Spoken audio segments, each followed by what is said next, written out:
Good morning, everyone. How are you? Welcome. It is the February 2nd, 2022 meeting of the Peace River, Minnesota Regional Water Supply Authority Board of Directors.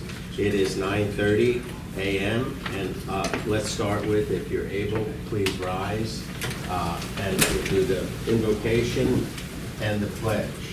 Mr. Manson, are you going to help us with the invocation? Sure. Father God, we come before you, Lord, and we ask for wisdom today from board members. We ask you, Lord, to be a blessing to all those who are sick. Help heal them now, Lord, with COVID and with all the other issues and viruses going around right now. We ask you, Lord, to be a blessing to those who are overseas and can't be home, and Lord, just keep them safe. I ask you to protect our law enforcement and emergency personnel here, Lord. Keep them safe and deliver them whenever they go into harm's way. We ask you, Lord, just to continue to place all of your blessings upon everyone here and bring them safely back home today. And we pray all this in Jesus' name. Amen.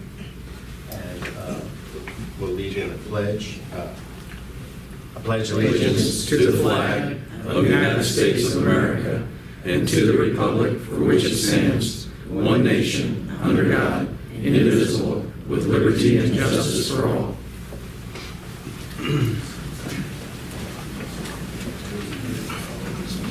Let me make a few announcements, then we'll circulate through the room, as we always do at Peace River, and identify ourselves.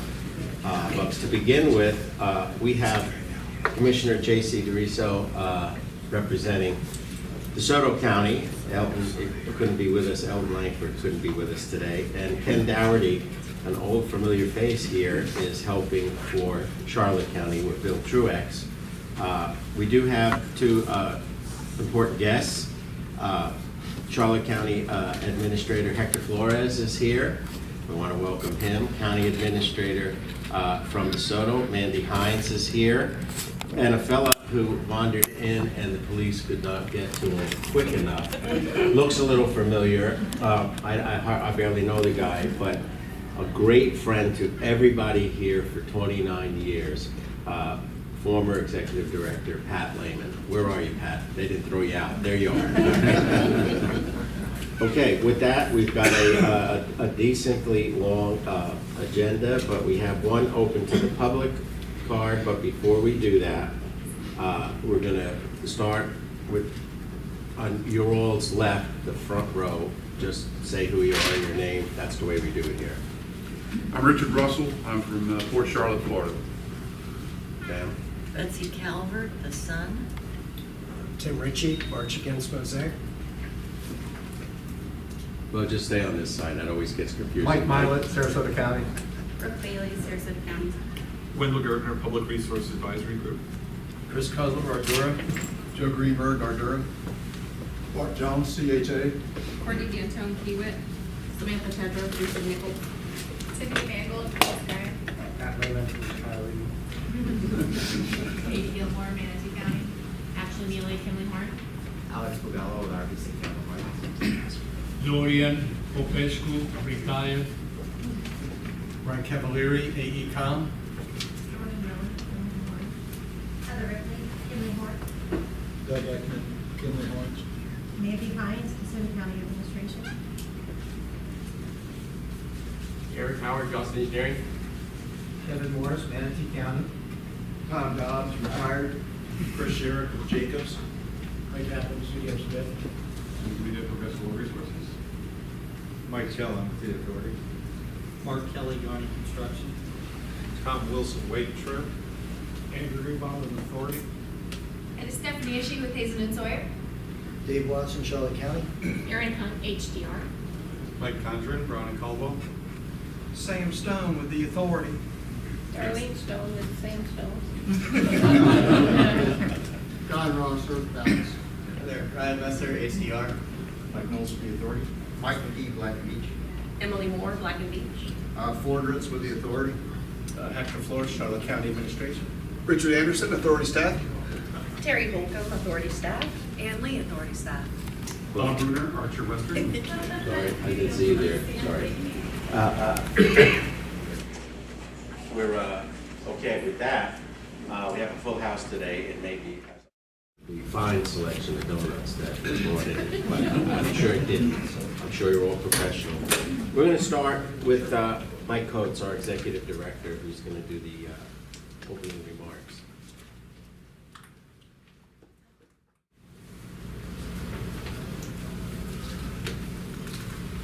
Good morning, Mr. Chair, board members. Welcome to the Peace River facility. We appreciate the opportunity to have everybody here today. This is your water supply facility. Today we're delivering about 30 million gallons a day to meet your needs. This facility works in collaboration with other facilities owned by customer governments, including the Carlton facility, Myakkahatchee Creek, the Manatee, Lake Manatee, to meet everybody's needs in this fast-growing area. And that growth is leading the authority to develop new supply and transmission capacity, increased water treatment capacity on this side of the street, a new reservoir on the other side of the street, and miles of water transmission pipelines to deliver the water to the areas where it's needed. So meeting your water supply needs today and tomorrow is our #1 priority here. And the good collaborative relationship that we have with our customer governments certainly makes that job easier, and it benefits all of the residents in our region. We're proud of these facilities. Our staff takes great care of them. They keep them in top condition, and this is your investment, so it's a great thing for you. We're happy to give tours and explain the waterworks here if you want. Just let me know and we'll set one up. So again, thank you for being here, for having this board meeting here, and welcome to the Peace River facility. Well, thank you, Mike. We're going to get you up in a minute, but we have one open to the public. Tim Ritchie, you have 3 minutes.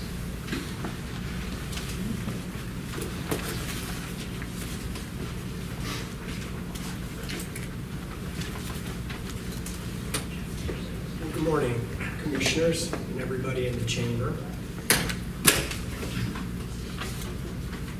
For those of you who don't know, something very significant happened last week. Charlotte County banned phosphate mining. We happened to join our sister and brother city of Northport. They were courageous in 2018 to start the ordinance banning phosphate mining activities, as well as our brother and sister county of DeSoto banning gyp stacks. Now, and by the way, Doug, thank you for this report, another great report. Charlotte County did something phenomenal almost a year ago. They hired a water quality manager by the name of Brandon Moody. Brandon has exceeded my expectations. But what Brandon, in this last water quality summit that he held, there were 3 of them, and I don't think I saw any one of you in this room at the meeting, but I'll tell you what, it would have been well worth your time to take the drive and to go down there and hear what this young man had to say. It gives me great validity to everything I've been saying in all the counties, from Manatee, Polk, Hardy, DeSoto, Lee, Charlotte, city of Northport, and at all the different legislative delegation meetings I've attended. And what I got from this meeting from Mr. Moody, Charlotte County's water manager, is that the Myakka River, Peace River, and Charlotte Harbor are severely impaired. Severely, sadly. And some of you might not know that Senator Ben Albritton personally assaulted me verbally at the Charlotte County Legislative Delegation meeting in November of 2021. And why is that? It's because Tim Ritchie is doing a damn good job at March Against Mosaic, bringing awareness and informing the citizens. We have a chemical plant that they want to put probably only 8 or 10 miles from here. 2023, they're coming hard. Mr. Ritchie? Yes, sir. You're doing a great job, but I have to tell you, your time's up. I appreciate that, Commissioner. Thank you. Eric Howard? is the next and last speaker card. So if you want to speak, please get a card in. Eric Howard, for the record, P.O. Box 284, Fort Lauderdale, Florida 34267. Thank you for the opportunity to speak. Today, I'm going to actually talk about things that are related to this board and you can do something about. This board and the authority. I drink some of the water. I participate as a consultant.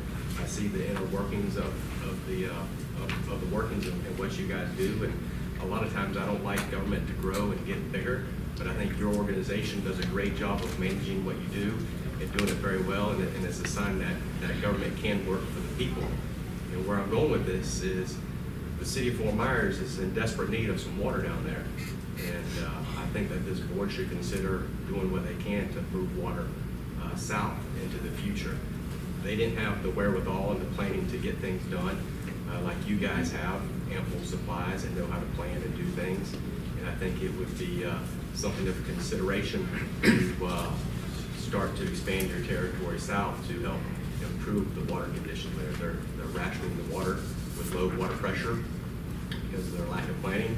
And I think that this organization has the wherewithal and the ability to help benefit the South Florida area in more ways than one, just not only by your ability to make accountability to all the utilities. So just like Charlotte County and the city of Northport, DeSoto County, you ask them questions, they give you demands, and it's able to keep those things moving. So with that, thank you very much for your time. Okay, thank you. All right, item number one, I'm going to turn over to Doug Manson. It's election of chairman and vice chairman for 2022. Doug? Thank you, Mr. Chairman. Since we have two substitute members here this month, I thought it might be, of course, this is at the board's option, it might be a good idea to postpone the election until our next meeting, which will be up in Manatee County. And then this obviously be done just with the board's saying it's okay to postpone this, put it on the next agenda. You don't have to have a vote on it. If anybody, no one objects to it, then I recommend we do this next meeting. Okay, thanks, Doug. Any objections to handling it that way at the next meeting? I think Alex coordinated. Okay, thank you. All right, now we are going into a nice part of our agenda, the awards and recognitions. And we have a whole group. Mike Coates is gonna help us with that. And Mike, just roll through all of them and tell me when you're done. But this is a great. I'll be done pretty quick, but there are a few others. Oh yeah, there's other awards. Yes. That's what I meant. Yes. The first of our awards is a recognition of the Government Finance Officer Association Certificate of Achievement for Excellence in Financial Reporting. This is for the fiscal year 2020 report that the authority did.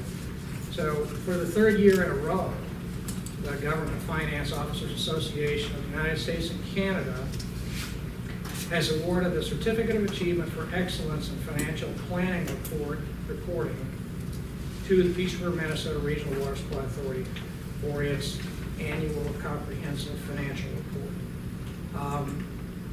This report has been judged by an impartial panel to meet the high standards of the program, and that includes demonstrating a constructive spirit of full disclosure to communicate our financial story and to motivate potential users and user groups to read the report. Ann Lee, our manager of budget and finance, generates this report each year. It's a big job. It's an important job to clearly communicate the authority's financials to our customers and to the public, and Ann takes great pride in making it happen. So congratulations to all of you for this award, and to Ann Lee for the major role she's played in developing this award-winning report for the third year in a row. And the award is right there. And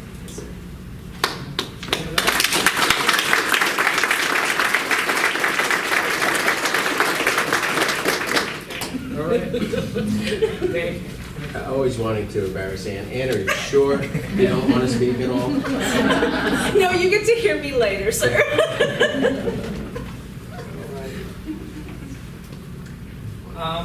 The second set of awards, we have 3 of them from the American Water Works Association. And Emily Moore is here to present those awards.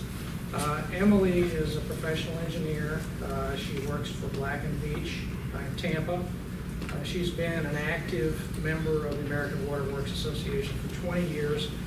And she is currently the 2020 chair of the Florida section of the American Water Works Association. So we're happy to have Emily come up and present these awards. And we're grateful that she was able to come down today. Where is she? There she is. Come down today and do this for us. Good morning. Hi, good morning. All right, so we have some wonderful awards to hand out. Mike, thank you very much for that introduction. So your group for the at our 2021 annual conference, which was held this past late November, your group was awarded 3 awards. And so I'll start with the first of these awards, and let me explain what it means. This is for the outstanding water treatment plant, Class A. And Class A is for the largest water treatment plants. So you're competing against all the largest water plants throughout the state of Florida. And for the application, that the plant is judged based on the water quality, the operational records, maintenance, professionalism, safety, emergency preparedness, and public relations. So those are a lot of categories that you have to meet a very high bar of being the top plant. And with that, I would like to congratulate and let me show you the award for,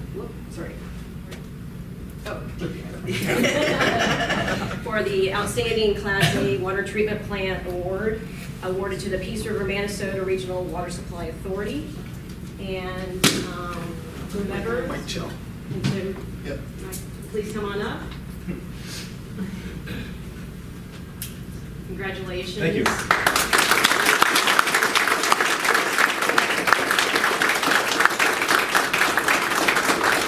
Would you like to speak about your plan? I think he said Okay. everything. Thank you so much. Okay. Yes, thank you very much. All right, congratulations. All right, and next up, actually, Mr. Sam Stone, will you come up here, please?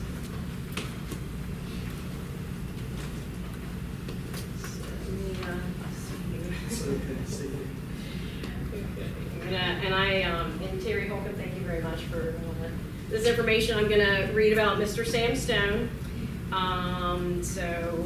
Mr. Sam Stone for this past year was recognized, and this is a nationwide American Water Works Association Meritorious Water Treatment Plant Award for Sam. And these don't come along very often, and you'll hear why Sam is getting the award. He has worked at the Peace River facility for over 40 years, 10 years with General Development Utilities, and 30 years with the Peace River Minnesota Regional Water Supply Authority. He is the authority's original employee. He obtained his drinking water operator license in 1979, probably before some people were born here. He began his career in the water treatment industry, working for General Development Utilities at the Peace River facility. And since that time, Sam has served in every capacity, essentially, as an operator, project manager, lab director, environmental compliance officer, and now as your land and environmental services manager. And if anything were to happen at the facility, Sam would know. He is your historian. He's a mentor to all of the employees he has coached, and understands the most valuable part of an organization is the people. He provides the staff with continuity, organizational insight, and process knowledge to keep the facilities operating and operating with excellence. And most of all, he's a role model to young and old alike. And my friend, we are both native Florida crackers, happy to be in that category. Born and raised in Plant City. He has a bachelor's degree in biology with a minor in chemistry from Florida Southern College. And he and his wife, beautiful wife Darlene, thank you for joining us, have been married for 44 years and have 2 grown children, Erica and Samuel, and 4 grandchildren.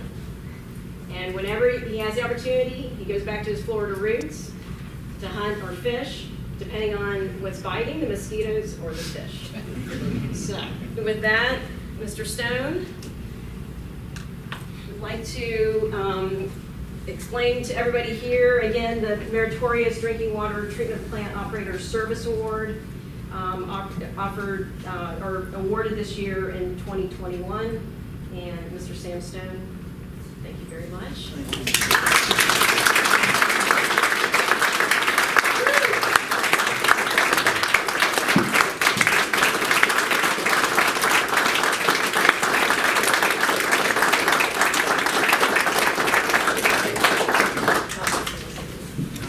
Yes. Everyone knows that I like to talk, so therefore I'm not going to talk. I do appreciate it. The co-workers, consultants, engineers, regulatory folks, politicians, all. It's been a pleasure to work with everybody, and every time you work together with those groups of people, it makes my job more fun.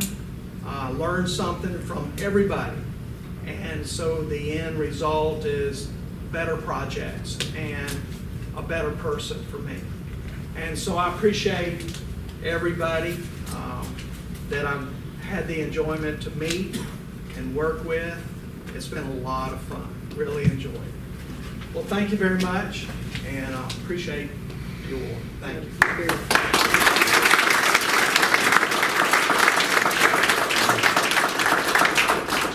Okay. All right, we have one more. This is a fun one. Mr. Richard Anderson, will you join us here, please? Certainly. So within the Florida section of the American Water Works Association, we have the MAC Council, Manufacturers and Associates Council. And it is a group of folks that are representing the different products that are manufactured. They are very active. They are responsible for putting together the annual conference for the Florida section of the American Water Works Association, which is a large task. And Richard Anderson, he has been very involved with the MAC over the past 20 plus years. On a personal note, Richard has been a mentor to me. We grew up in the Region 4, the Tampa Bay area with Mike Coates and others. He served as chair of Region 4, Florida Section AWWA, and also as chair, he preceded me as chair of Florida Section AWWA. Richard has also served on our finance committee, and most recently with the MAC chair. I mean, he has been very integral in rounding up all of the barbecue teams at our annual barbecue. And he's the best MC at the barbecue competition as well. So this award is fondly called the Mac Daddy Award. And so Mr. Richard Anderson, you are the awardee for 2021. Could not go to a more deserving person. Thank you. Thank you so much.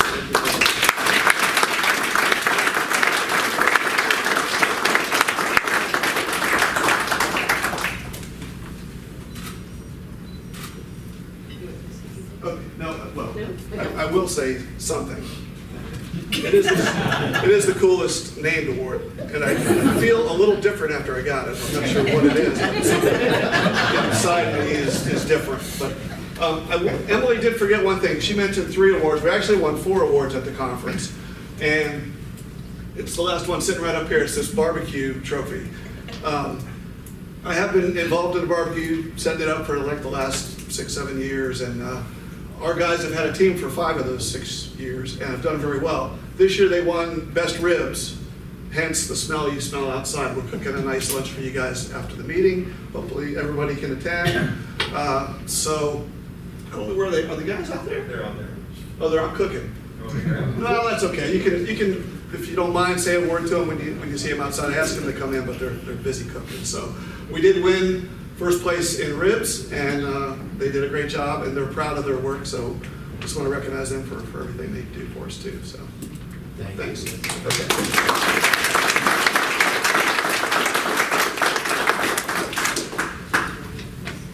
Okay, and Richard, you just took care of that third item, and now we know the reason why we don't have, we have standing room only. It wasn't us, the board, it was the barbecue. Now we get it.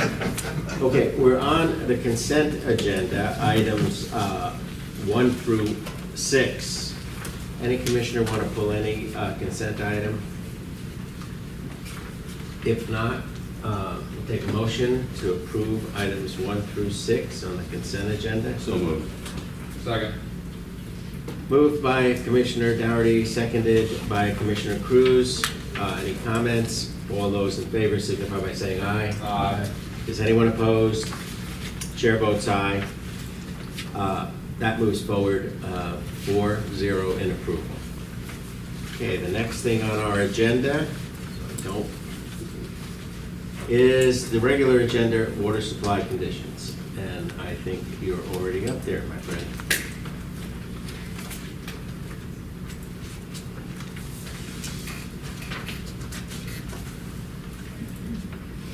There we go. Good morning again, Commissioners, Mr. Chair, Richard Anderson, and your staff. As usual, well, I'm right to the end there, aren't I? Thank you very much, Richard. We do have a full agenda, so I'll try to keep it short. This is the item 1, as usual, the water supply conditions. It's an information item only, no actions required. We'll take a look at the water supply conditions at the facility here through January, and then the production data through December. As usual, we'll take a quick look at the rainfall in the basin. Last 3 months has been a little bit spotty. We had a little bit above average in November, had about 3 inches in November, but December and January, we've had just about 1 inch of rain total for each of those months.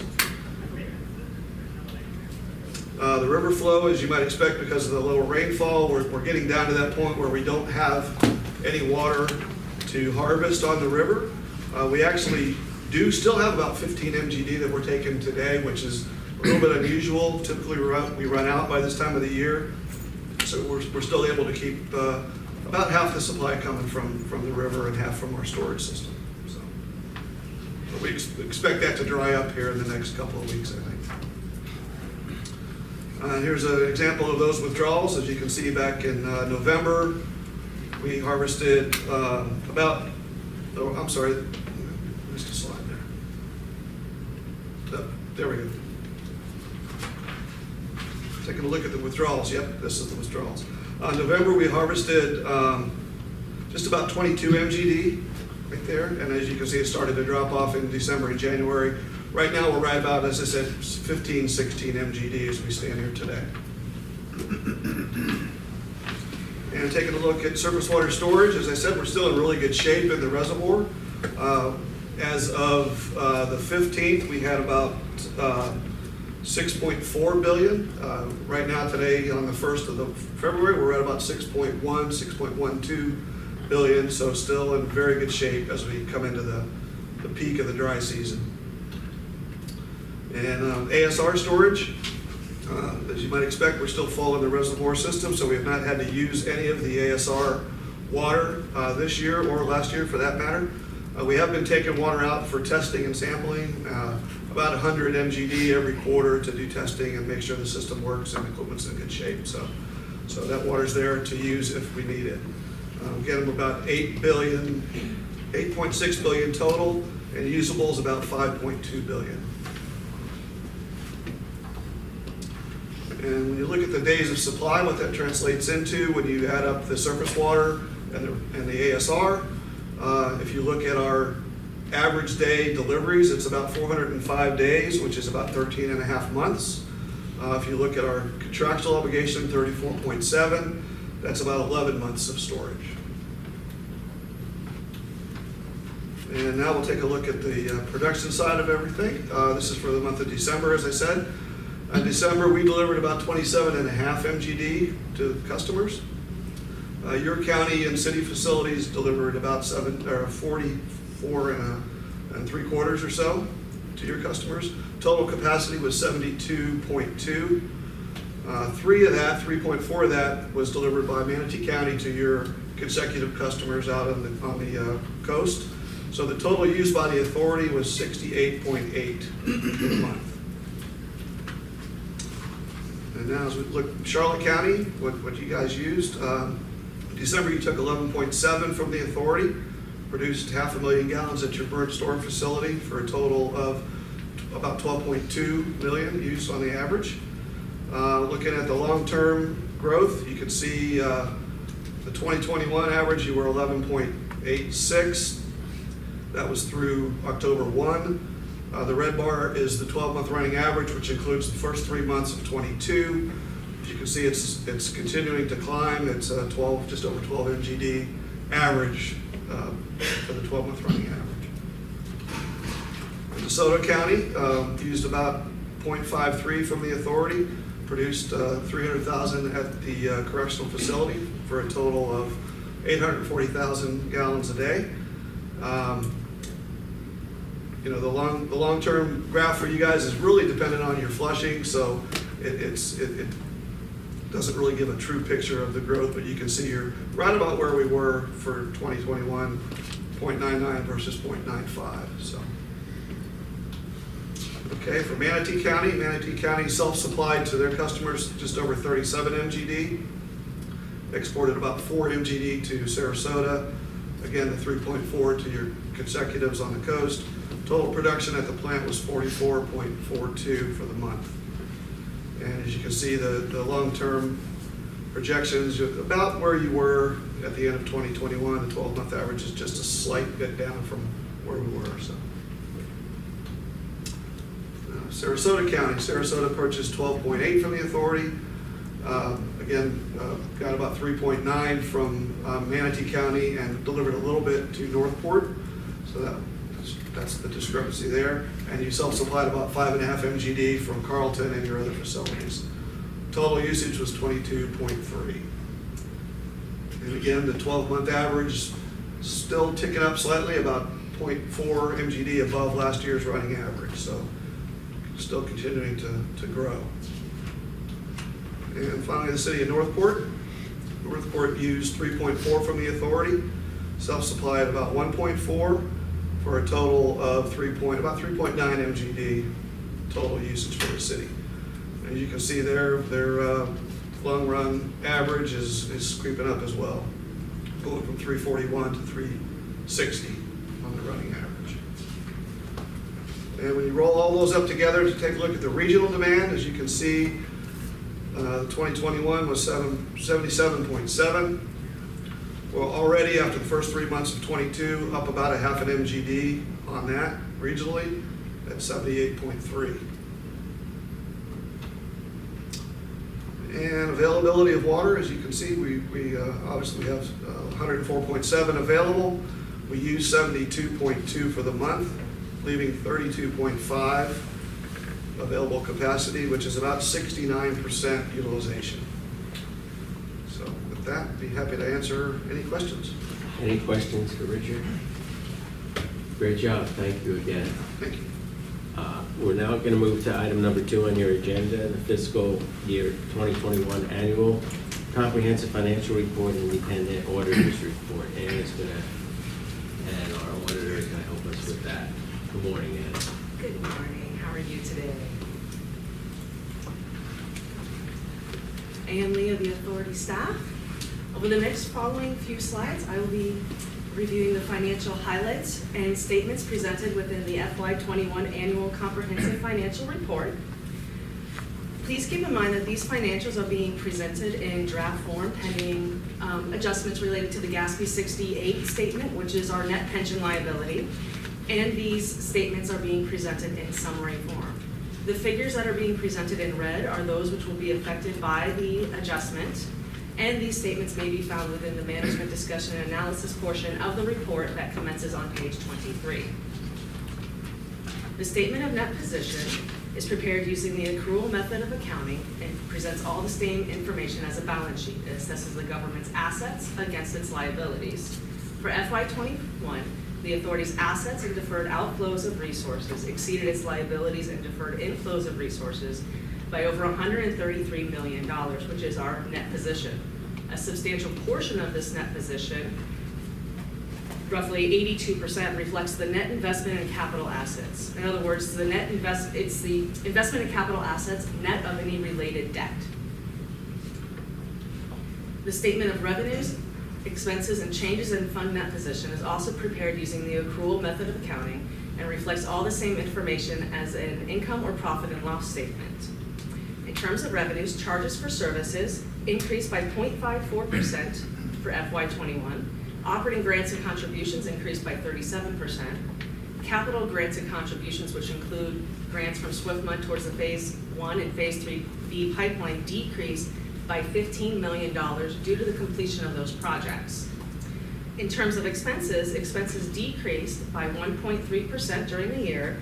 Decreases in expenses such as general repairs, master plans, and depreciation more than offset the cost increases that we saw in the reservoir maintenance, utilities, and professional services.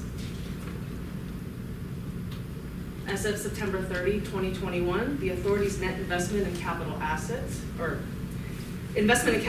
net of depreciation, totaled just over $248 million. And this includes land, easements, buildings, furniture, equipment, construction, and progress, any asset that we have. For 2021, there were capital additions of $35.623 million, depreciation expense of $12.3 million, for a net decrease in capital assets of $7.7 million due to how depreciation works. The authority's bonded debt outstanding as of September 30, 2021 totaled $125.68 million. These bonds are secured by the net revenues pledged in the master water supply contract. Long-term debt decreased by $16.085 million during the year, both from scheduled principal payments of $2.9 million, as well as the considerable savings from the refunding efforts that were completed in October 2020 for the 2010A, B, and 2014A bonds. Under the authority's budgetary process, rates are established to provide adequate coverage for both current and planned additional debt. This is demonstrated by our debt service coverage ratios, which are shown on this table that you're looking at. As indicated here, the authority consistently maintains coverage ratios both above our bonded covenant, which is the 1.15 and the 1 times, as well as the board policy of 1.5 times. This time, I would like to introduce Tiffany Mangold, CPA, who will be reviewing the independent auditor's reports. Good morning. Thanks for having me today. Once again, I'm Tiffany Mangold, Audit Director with Purvis Gray. We're your audit firm for fiscal year ending September 30th, 2021, just as Ann explained. First, I want to congratulate you on receiving that Certificate of Achievement of Financial Reporting.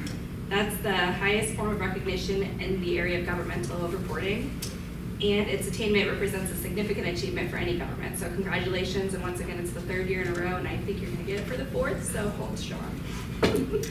As far as your audit reports, it's our responsibility to express an opinion on the audit based on the financial statements based on our audit, and we've expressed an unmodified opinion. Once again, that's a clean audit opinion, which is the highest level of assurance you can receive from an audit.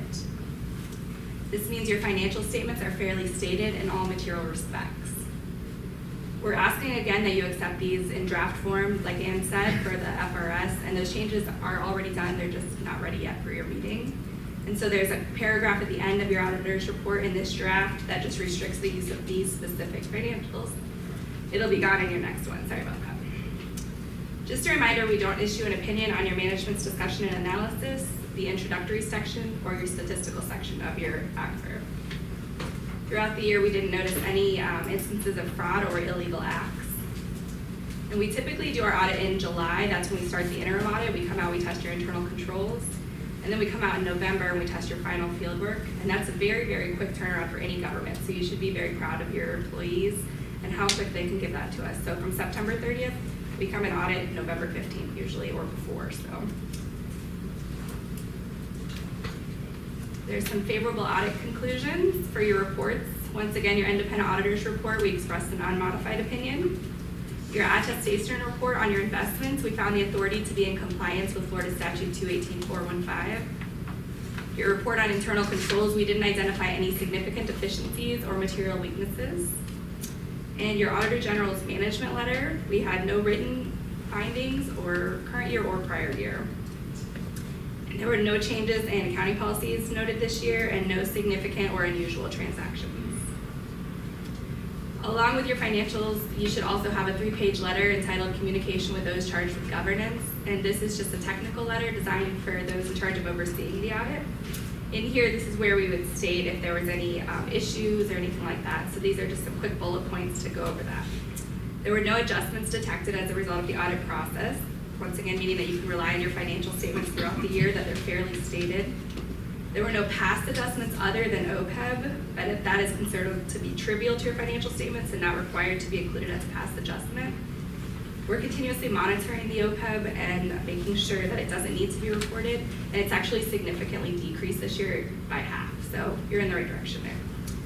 The financial statement disclosures are neutral, consistent, and clear. We didn't have any disagreements with management, and there were no difficulties encountered during the audit. We want to thank you all for having us as your auditors, and for Ann and Mike and Pat during his time.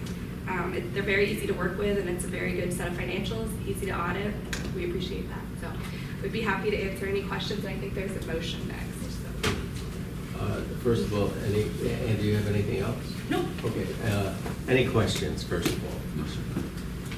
All right, we'll need a motion, and in this case, the motion's up there. It's in your packet. We need to read the motion into the record. So who would like to offer the motion? Mr. Chairman, Commissioner Dowery. I move that we receive and file the, quote, Peace River Minnesota Regional Water Supply Authority fiscal year 2021 annual comprehensive financial report and independent auditor's report as submitted, and approve its submittal to the GFOA Certificate of Achievement for Excellence in Financial Reporting Program pending the changes related to GASB 68.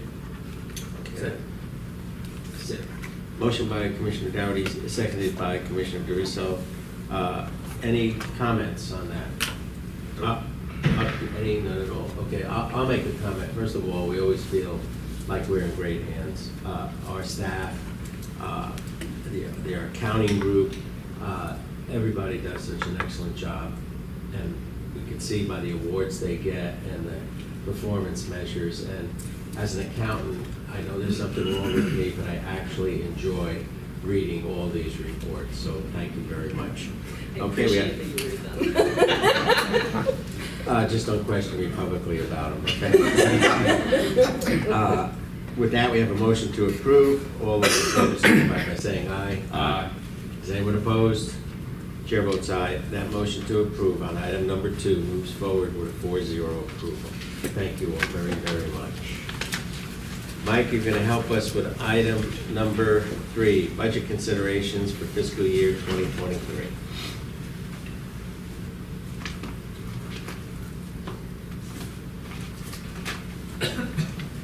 Thank you, Mr. Chair, board members, good morning. Each year about this time, we provide a preview for the board of the authority's annual budget process. And we highlight the changes that we may be seeing in the next year's budget, this will be the 2023 budget, relative to what we've got in the 2022 budget. I have made a couple of changes in this presentation, so if you're looking at it on the screen from the board agenda, it's probably a little bit different than what you'll see here. But of course, the intent of all of this is to just give you a preview of what we're looking at for 2023 and get any feedback that you have on how to handle that, so we can bring back in April a substantially complete tentative budget. So that's the idea.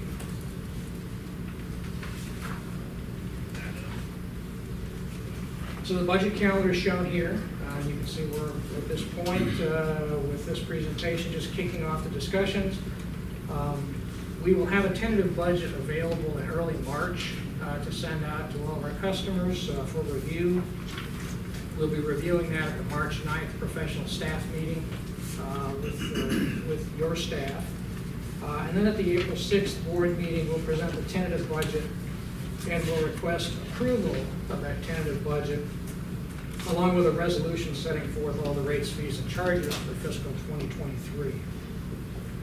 Between that time and August 3rd, which is the final budget hearing, we have 2 more professional staff meetings and we have another board meeting. So there's time if we need to make changes between the tentative budget and the final budget. We've got some time in there to do that. And then, of course, the final budget hearing is scheduled for August 3rd.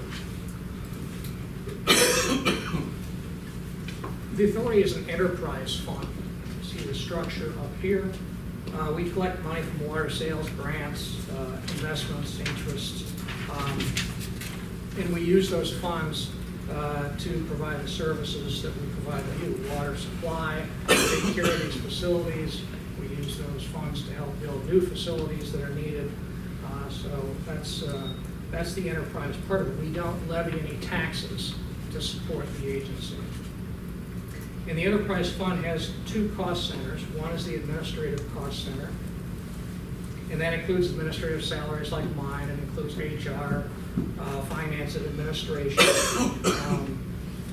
the operations and maintenance of the Lakewood Ranch office, that sort of thing. And then the facilities cost center includes everything else. Facilities operation and maintenance, engineering, construction management, water resources. All of those functions get spun up into the facilities portion of it. If you look at the budget, the facilities part of the enterprise fund is about 99% of the budget. And the administrative part is about 1% of the total budget.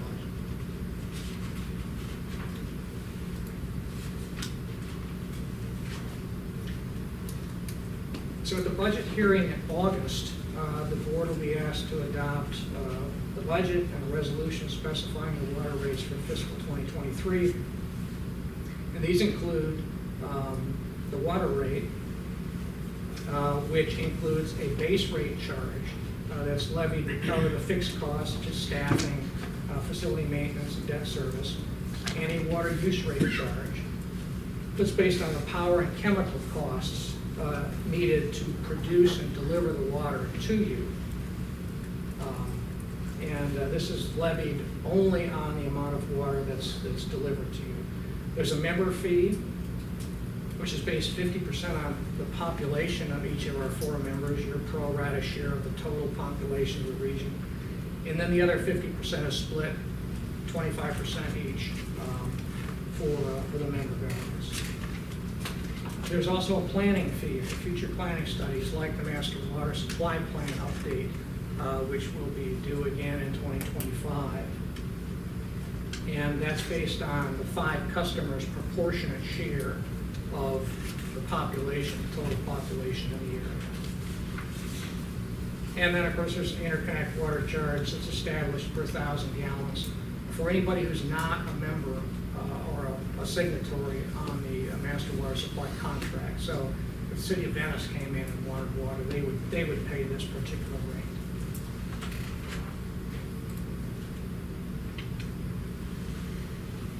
A little bit deeper dive into our water rate. It has 2 components. As I said, the base rate covers the fixed cost, and that's staffing, repairs, and maintenance, debt service, system-wide CIP contributions. And the base rate is charged on a pro rata share of each customer's water allocation in the Peace River facility, and each customer's respective participation in authority debt. So, for example, Charlotte County has 16.1 million gallons a day allocated from the Peace River facility. There's a total of 34.7 million gallons a day allocated in the Peace River facility. So Charlotte County would pay 46% of the fixed costs in this base rate. They would also pay whatever component of debt service they're responsible for. And each of our customers has a different participation in that debt service. That's kind of a big variable for us. And then there's a water use charge, and that reflects the actual cost to treat and deliver water. It's power, chemicals, and sludge disposal. And this is based on actual delivery of water to each customer. So you only pay for what you get in this part of it. In 2022, that was 82 cents per 1,000 gallons. We'll talk a little bit more about where that may go in 2023 here in the next slide. So in 2023, key expenditures we're looking at: operation and maintenance. Most expenses are projected to increase at about the rate of inflation.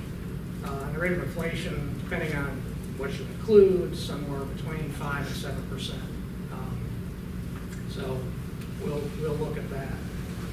What we have seen, what we've seen already, is a large increase in power cost. FP&L has increased our power cost beginning January 27%. So a very significant increase in power costs. That's not just a spike that's going up and down. Their projection is that's going up, and then it's going to trend up gradually from there.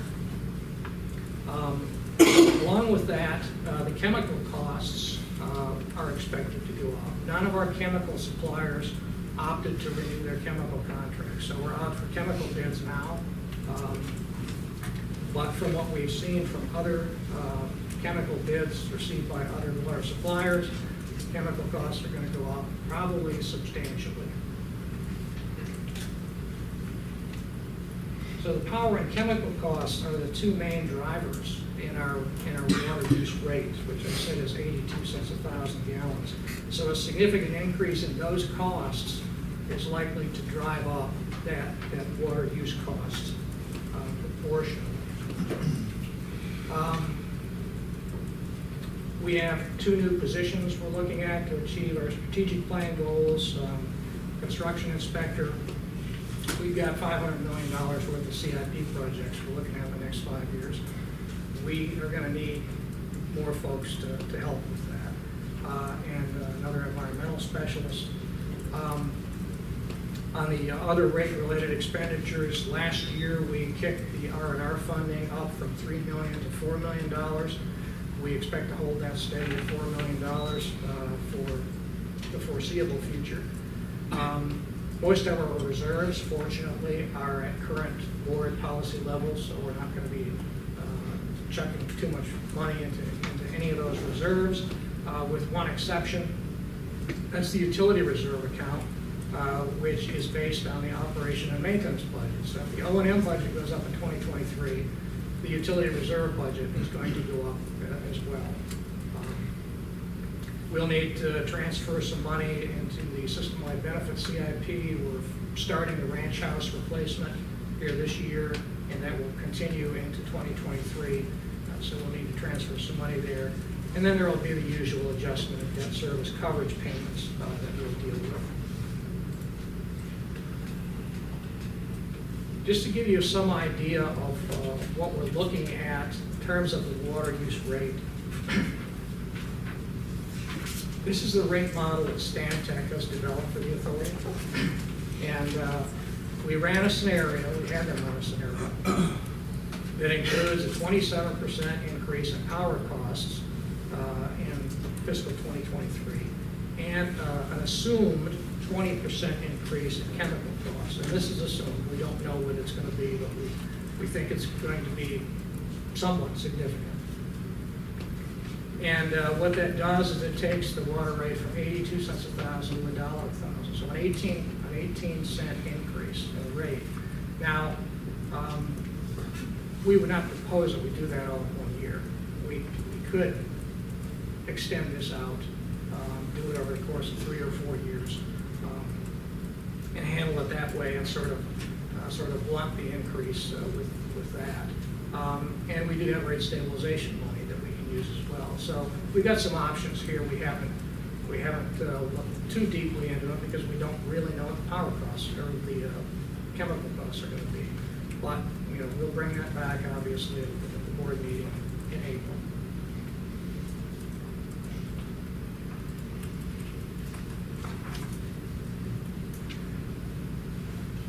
On the non-rate related expenditures, we have management and planning projects.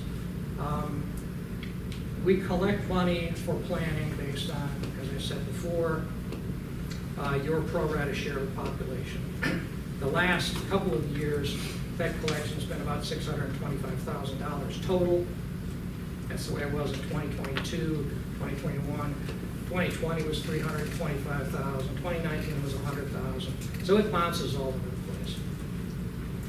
We would like to just go ahead and stabilize that. It's something we can fund these projects with for about the next 5 years. So we're looking at something in between 625 and something 300,000. So somewhere in between there, just a stable rate that we would use for the next 4 or 5 years. For the CIP, CIP projects, we have Peace River Reservoir number 3. We will be doing the preliminary design on Peace River Reservoir number 3, and Terry will be talking to you about that here in just a couple of minutes. We have the Regional Loop Phase 3C project, which is up here. That's a fast burn project. We're going to do a progressive design build on it. And so we expect to be spending $16 million on that project in 2023.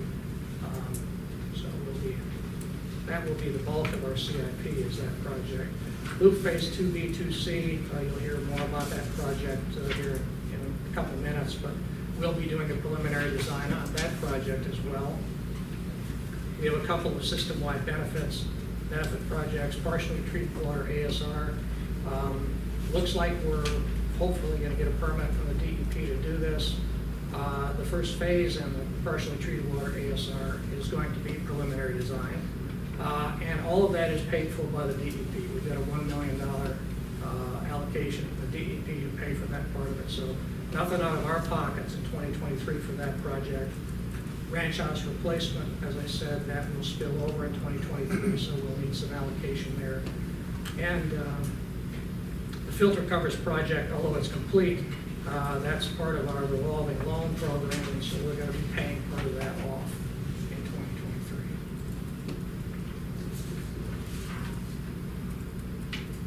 This is a projected CIP funding for 2023. You can see it's about $24 million. Authority funds, again, for the Peace River Reservoir number 3, for the Phase 3C project, pretty significant expenditures. 2B, 2C, not just half of the preliminary design. We got SWIFMUD funding for co-funding for most of these. The district has been a terrific funding partner for us, and we certainly appreciate all of that. And then, of course, we also have state funding for the ASR project. So looking at, for our portion of this, about $14.8 million in 2023 for the CIP.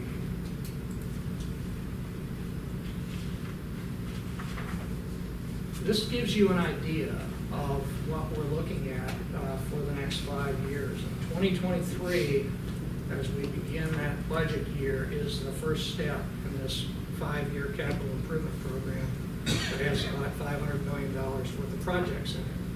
And so as we move through time, the expectation, of course, is that we just keep going up, and then, those will peak in about 27, 28, and then start coming down pretty rapidly. But this is the start of a lot of large capital projects that the authority needs to put together to meet future water supply needs in the region. And then the potential funding sources for the CIP projects, again, SWIFMUD grants. And I'll tell you that there's a lot of competition for SWIFMUD grants now. Tampa Bay Water's got some very big projects. A couple of water cooperatives got some very big projects. We've got very big projects. And so, there's just a lot of competition for the money and all of that. State of Florida grants.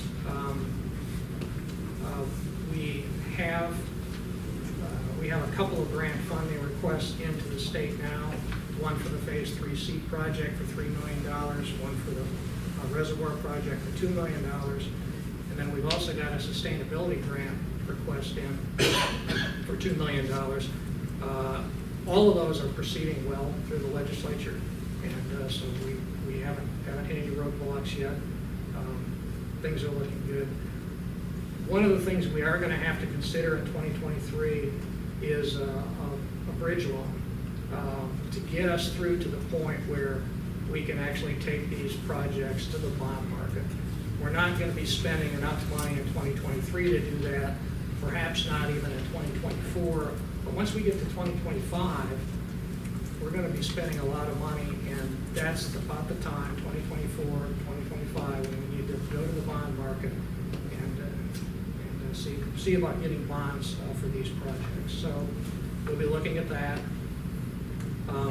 We have a line of credit for the system-wide benefit projects in place already. We'll be continuing to use that. And of course, there are federal funding options out there as well. There seems to be a lot of money flowing out of Washington, D.C., or at least there's a lot of money promised to be flowing out of Washington, D.C.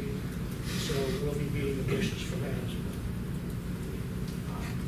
So with that, that's all I have. Mr. Chair, if you've got any questions about this, any comments, suggestions, be glad to deal with those.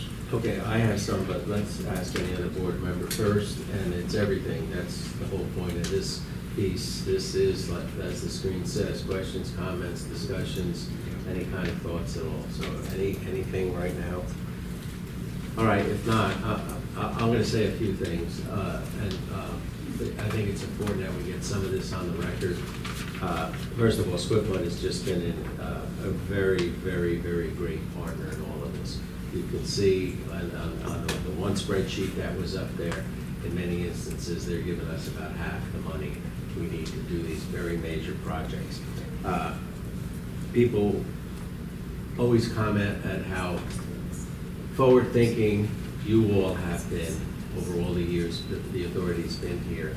And I will tell you, sometime in 2028, and after that, when that third reservoir comes on, people will be saying about you all, we'll have changed out up here, that getting that third reservoir up and running just has guaranteed people, from what I'm told, another 40 years of water supply. Your numbers, Mike, you and I had actually a couple of meetings about this, but we're not immune to inflation. Scary that not one of our chemical contracts opted to renew. I think your number is probably going to be fairly accurate, unfortunately, about a 20% increase in all those costs. And staff knows, for most of the last 7 years, I've been the second signature on all the checks, and we've always talked about it internally. And as Mike slid the check to sign for the power this time for FBNL, I think it's the highest one I ever signed at $152,000 for 1 month. So I'm not being mean or sarcastic here. So all those people out there who think, well, I don't get it, why I should pay a water bill because you're taking it for free out of the river, there's the short course of your water is, again, nothing is free. I will also say that all the planning, all the design work, and all the money being spent, the reservoir is being pushed as quickly as it can be pushed. And the consultants and our staff are just doing a great job. We also have to realize that by the time we're able to go to the bond market in 2024, 2025, we're not going to get the absolutely deliciously cheap interest rates. So these are all the things that the authority, I think, is going to be facing. I would also use this as an opportunity to say that staff, and just blew by it, our staff never wants any compliments, but those 3 out of our 4 big major bonds saved our individual jurisdictions and the authority nearly $20 million in future interest payments. So kudos to all of that. Mike, I'm talking too much here, but I think that all needs to be put into the record because this is an amazing, amazing authority. And not because we're here, but because the staff that's been here for so long. I'll assume if there's no other questions, you've heard. Oh, you do. I'm so sorry. Another question, just a comment. A good presentation. I think you have identified, Mike, the basic issues that are going to have to be addressed in the budget, upcoming budget. I want to echo the chairman's comments about the great job y'all are doing. However, the comment you made about the competitive nature of the SWFMA dollars and how all the other counties within SWFMA will be grabbing for dollars. We're going to see that too with our septic to sewer programs with DEP. We're looking at that now because the pot of gold is, the pie is a certain size, it needs to get bigger. So I think what we're going to have to do is recognizing that this Reservoir 3, probably our biggest capital project in the history of the authority, may be closer to 400 million when it's all said and done, when we finally get ready to go out for bids. 50% of that, we're counting on 50% coming from the district, $200 million or thereabouts, 150, 200 million, that's a big number for them, with all the other communities looking for the money. So we're going to have to work as an authority, and the state, for that matter, working with the legislature to try to figure out, for the water management districts, additional revenue sources. They got to make it work. We're so dependent on it. I only bring it up, though, Sherman, because once we get, like you said, we get down the road here in about 3 years, we're going to need to know what those numbers are going to be and how reliable that cooperative funding number. It's been great, but it may not stay that way. So we need to really be working hard in Tallahassee, individually, as counties and cities, to make sure they understand. I think they do. It's just a matter of how we solve that equation. Thank you, sir. No, that's well put, Commissioner. Go right ahead. Yes, sir, Mr. Chairman. I had a comment too. I know at the last meeting that I came to, there was a basic presentation on the option of being able to produce some of the energy on site, and that really gets me thinking about that with prices going up 27%. I think you mentioned too that they might continue to go up beyond that. Does that make the feasibility for producing some of the energy here seem more viable, or is that still kind of out of reach? No, I think it's becoming more viable, and the technology is making it more viable too, because we're seeing the technology improve to the point where the solar installations take up less space, they cost less money. But there's a bill up in Tallahassee now that would essentially restructure the net metering portion of it. So the way net metering works right now is that if you produce 1 kilowatt of power and it goes back into FP&L's grid, they give you credit for whatever that costs. You know, they credit you for that 1 kilowatt of power for what they would sell it back to you for. Well, this new bill up in Tallahassee now would change that, and perhaps instead of them giving you 1-for-1 credit, maybe they'd only give you 10% credit. So that changes the economics a lot of the solar installation.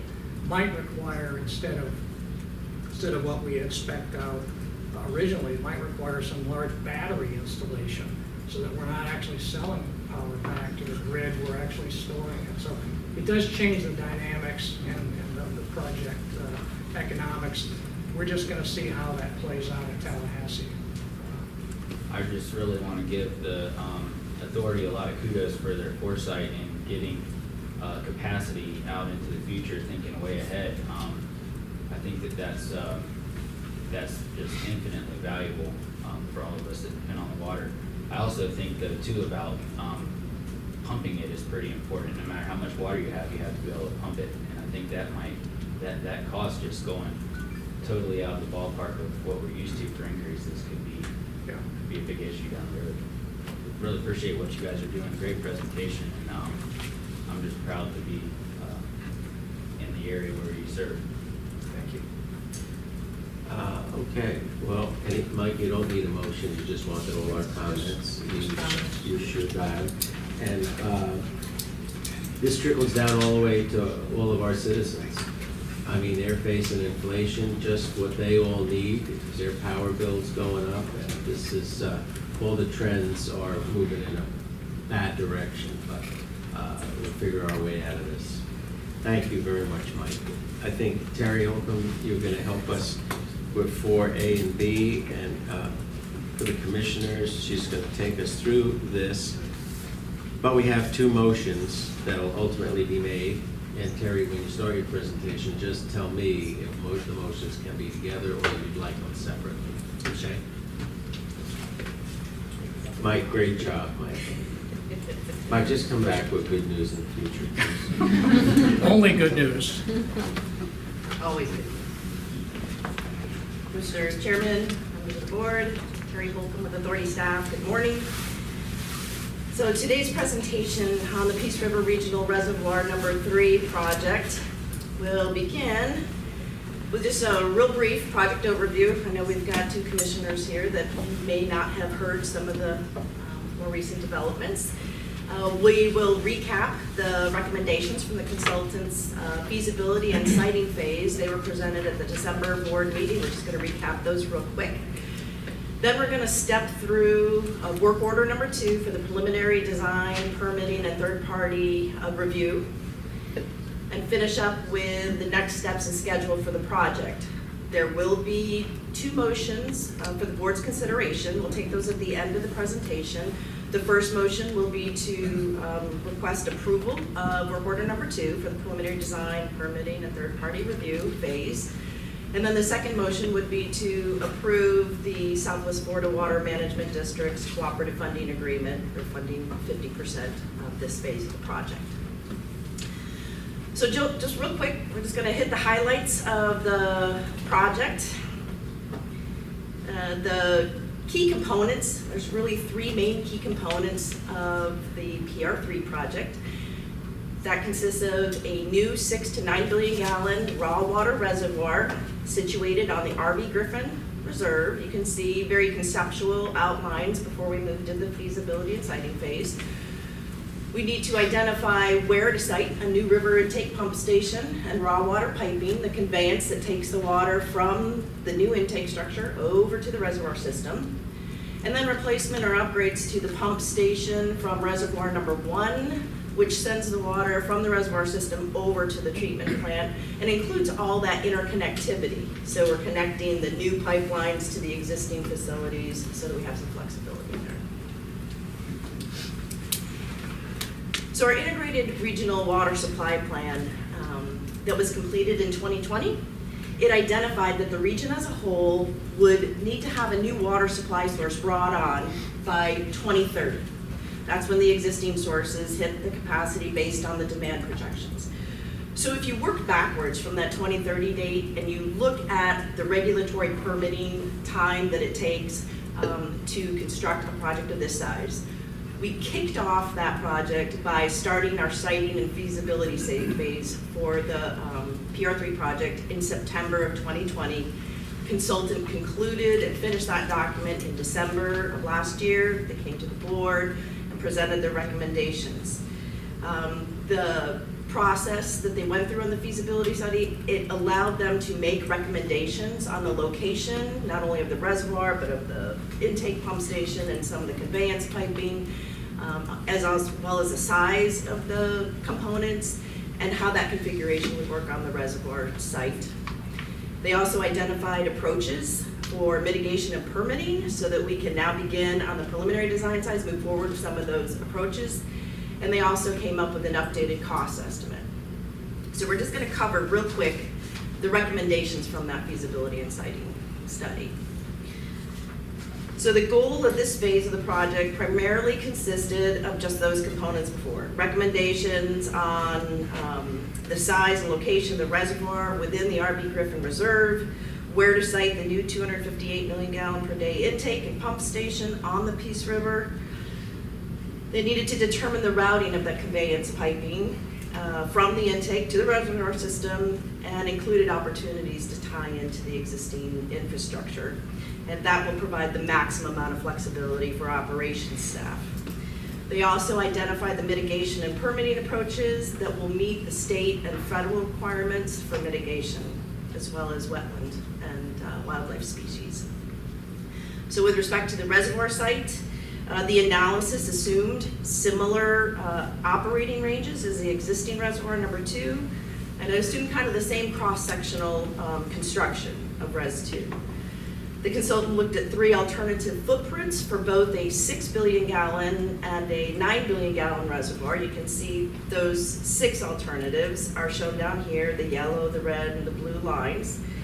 And they looked at siting that reservoir to avoid the existing mitigation sites, which are at the top of the R.D. Griffin Reserve right here. We've already got mitigation areas here that were used for the construction of Res 2. We wanted to avoid impacting those sites.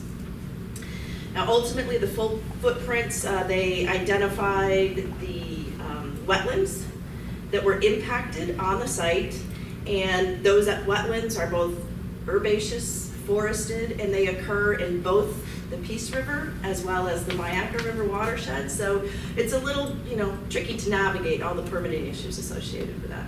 Ultimately, the recommendation was to construct a 9 billion gallon reservoir just to the southwest of reservoir number 2. You can kind of see this rendering here, although it won't be the similar shape, it'll be in the similar location.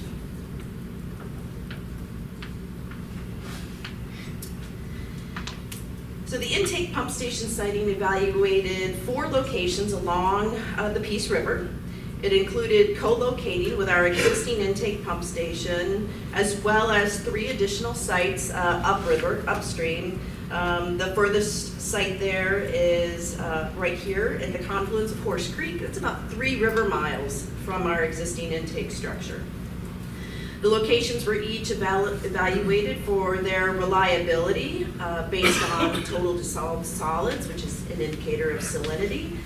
And they looked at historical water quality data as well as incorporating sea level rise predictions into that reliability model. So the consultant also looked at property ownership along the river at each of these sites, and it was determined and found that actually all 3 sites north are located within the Myakka River State Forest. It's state-owned property, and it has a very strict conservation easement that's in the covenant documents. So ultimately, the recommendation was to move forward with siting the intake pump station co-located with our existing pump station on the river. So the system configuration, including the raw water conveyance system and the interconnectivity with the other facilities, was evaluated primarily by working closely with our operations staff to develop alternatives that provide varying levels of flexibility to move water around and in between the reservoir system, as well as options that would allow pumping back to the treatment plant or gravity flow. If we could get gravity flow and save some of the pumping costs, that would be great as well. So the ultimate recommendation was to go with the system conveyance alternative number 1, which is shown here. It was the least complex system that still accomplished the flexibility needs that operations needed, and it also had the least amount of infrastructure. So moving into the wetland restoration portion, based on the alternative reservoir footprints, the consultant quantified impacts to both herbaceous and forested wetlands that occurred in both those watersheds. And using the recommended 9 billion gallon footprint as an overlay, they had an estimated 185 functional loss units for mitigation purposes. So the consultant's recommended approach to meeting the mitigation requirements was kind of a menu of options, and it includes the purchase of mitigation banks, credits, expanding the on-site wetland creation. We already have on-site wetlands that we're maintaining. If we can find areas to do that, we'd like to continue to do that on the reserve. And then also creating wetlands or restoration projects on adjacent properties. You can see here we've got the Orange Hammock property. We're speaking to FWC and DEP right now about the possibility of doing some restoration work that would account or help us mitigate for some of those impacts. And there's the Longino property, there's other properties around that we may be able to partner with for mitigation projects. And then there's always opportunities that we would like to participate in regional partnerships. So real quick on the cost estimates that were provided, you can see that the total cost was $304 million, and that was in today's dollars. There was, I appreciate Commissioner Doherty throwing that 400 million number out there. It makes my job easier in this presentation. But one of the consultants' recommendations is we need to look for that escalation factor. It's a very long project. Today's dollars may not reflect what we're going to see in the midpoint of construction, right? So these numbers are in today's figures, just keeping that in mind. You can see that the pump station costs and the pipeline costs, they're constant. No matter what size reservoir we construct, these costs are going to remain the same. $45 million for the pump stations, $112 million for the conveyance piping. And then if you look at the reservoir costs, it's noted that the 9 billion gallon reservoir provides 50% more storage. That equates to about 3 million gallons per day in yield for only about 20% more in cost. And then the small note here at the bottom with regards to the mitigation estimation, that 185 units of functional loss. The consultant used the going rate for what it would cost to go out to a mitigation bank if we stroked a check for all 185 credits, and it would be between $16 and $21 million depending upon the actual final numbers on forested versus herbaceous. Thank you, Mr. Chairman. And I think I clarified that back in the December meeting. That mitigation budget number is not in the 304. Correct, Right. correct. And we're hoping, using some of these hybrid approaches, that number will come down. We will look for partnering and coming up with some creative approaches to get this number down. Thank you. So real quick, we want to step through the key components of work order number 2. That's moving into the preliminary design, permitting, and third-party review. And I'm not going to do this justice. This is one slide that covers a 40-page scope of work. So bear with me as I try and enumerate all of the work that will be done under this work order. So there's 6 main tasks, starting with the project management, communication, and coordination task. And this covers the duration of the 17-month administrative side of the project, basically. And it also covers 16 progress meetings. They've got 3 presentations to our professional staff, as well as 3 presentations to the board during that time frame. Task 2, site characterization. This consists of the heavy lift of the field work, and labor, basically. It's the geotechnical work and surveying work that needs to be done to move on to preliminary design. They've got to get the geotechnical work down. As you can see, it's the largest fee for this phase of the project and is the most critical moving forward in the design phase. These activities are provided at all the components, so we're going to be doing geotech at the reservoir, we're going to be doing geotech at the pump station and along all the pipelines. We've got survey that's being done at all those locations. We've got bathymetry surveys to be done to determine the river profile, the slope structure. We've got bathymetry out at the reservoir intake for Res 1. So I was trying to, and I know Kevin Morris is in the audience, and I was trying to figure how would Kevin present this, because he would have some great figure or anecdote about how to relate how large of a project this is. And the only thing I could think of is, if you could think of the reservoir as 1,800 acres, 78 million square feet. The surveyors alone are going out at 200-foot grids, taking topographic surveys. That's 2,000 ground level shots just in the reservoir footprint. The geotechs are doing over 150 borings, over 1,000 lab samples we've done on those soil borings, just to determine, the soil characteristics. So keep that in mind. I've got one other figure too, but we'll move into that. So site characterization, it's a third of the budget, but it's the most important and most labor intensive, field intensive. So the environmental and permitting tasks, this includes field assessments and data collection to support preparation of the Army Corps permit and the FDEP permit, the ERP permitting process. They'll be doing wetland delineations, and again, just to get a sense of the size here, those 185 functional units, they will determine the wetland jurisdictional lines around each of those wetlands. They have 30 miles of survey of those wetlands, 30 miles to do, so that they can delineate where those wetlands are located for the Army Corps and DEP. They'll be doing the species surveys. In fact, they're doing them right now. They've already started the Cara study. It needed to be done from January, so they've already started that particular species survey. They'll be doing both federal and state listed wildlife, including looking at habitats. Maybe they don't see them, but if the habitat's right for it, they've got to identify that as well. They've got the agency coordination, cultural resources review, and preparation of the actual Army Corps and FDEP permits for submittal. So task 4, the conceptual design. This is the initial step in the design, and it'll be the development of a conceptual design at approximately 15%.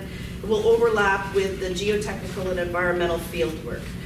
This milestone will establish the center line of the reservoir embankment.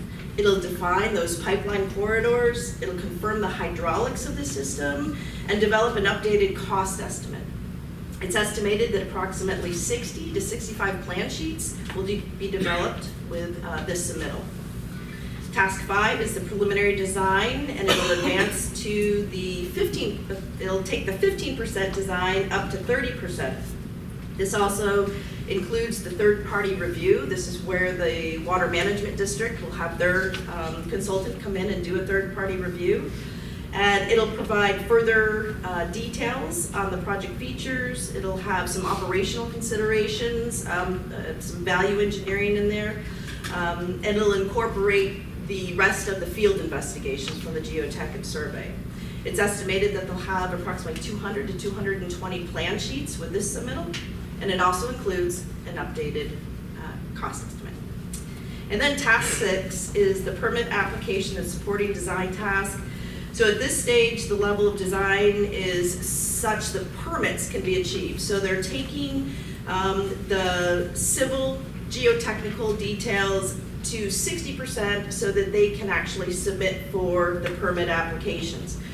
Aspects of the other design elements, the structural, the electrical, the mechanical, those pieces that don't need to move forward into the permit application will remain right around that 30%. And then, of course, they will provide another updated cost estimate. So we'll be receiving a cost estimate at the 15, the 30, and the 60%. So you can see here the total fee is $7,249,966, and we expect to receive that 50% funding from the Water Management District. Moving into the budget here, you can see we have budgeted in our FY 2022 budget approximately $1.1 million.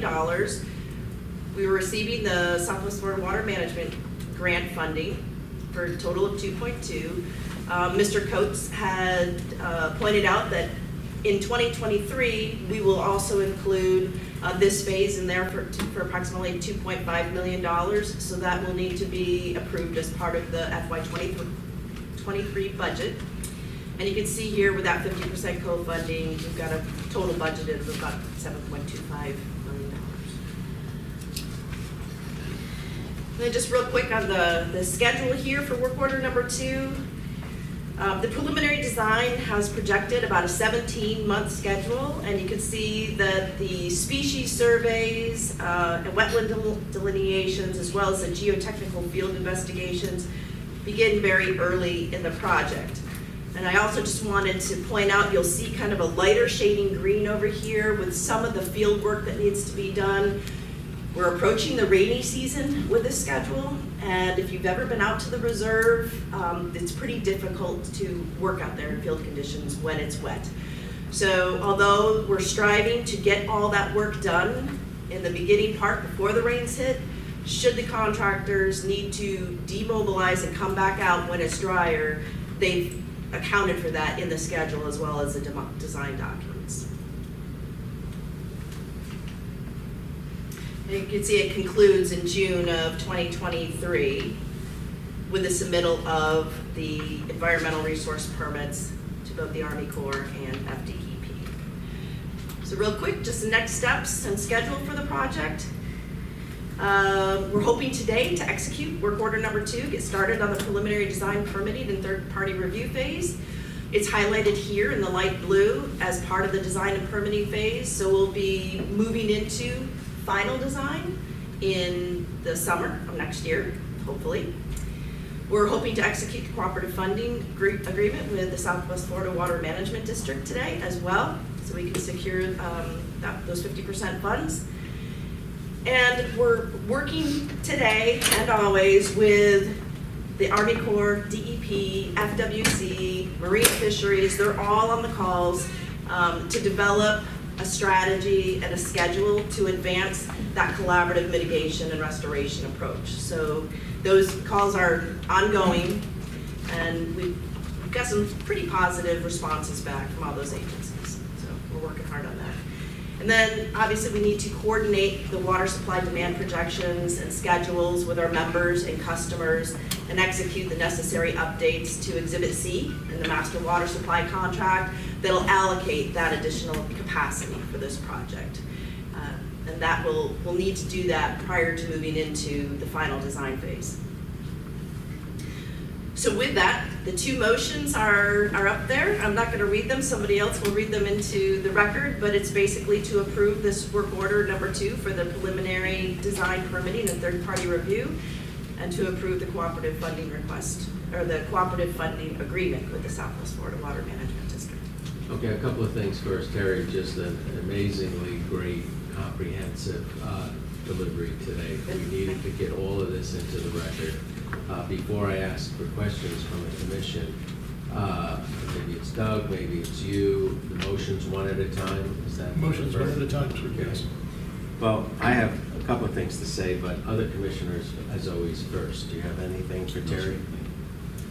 I'm just going to tell you that I've spent the last 37 years, my firm, doing this kind of work, and rarely, if ever, have I seen a more complicated project. You and I've met with staff many times.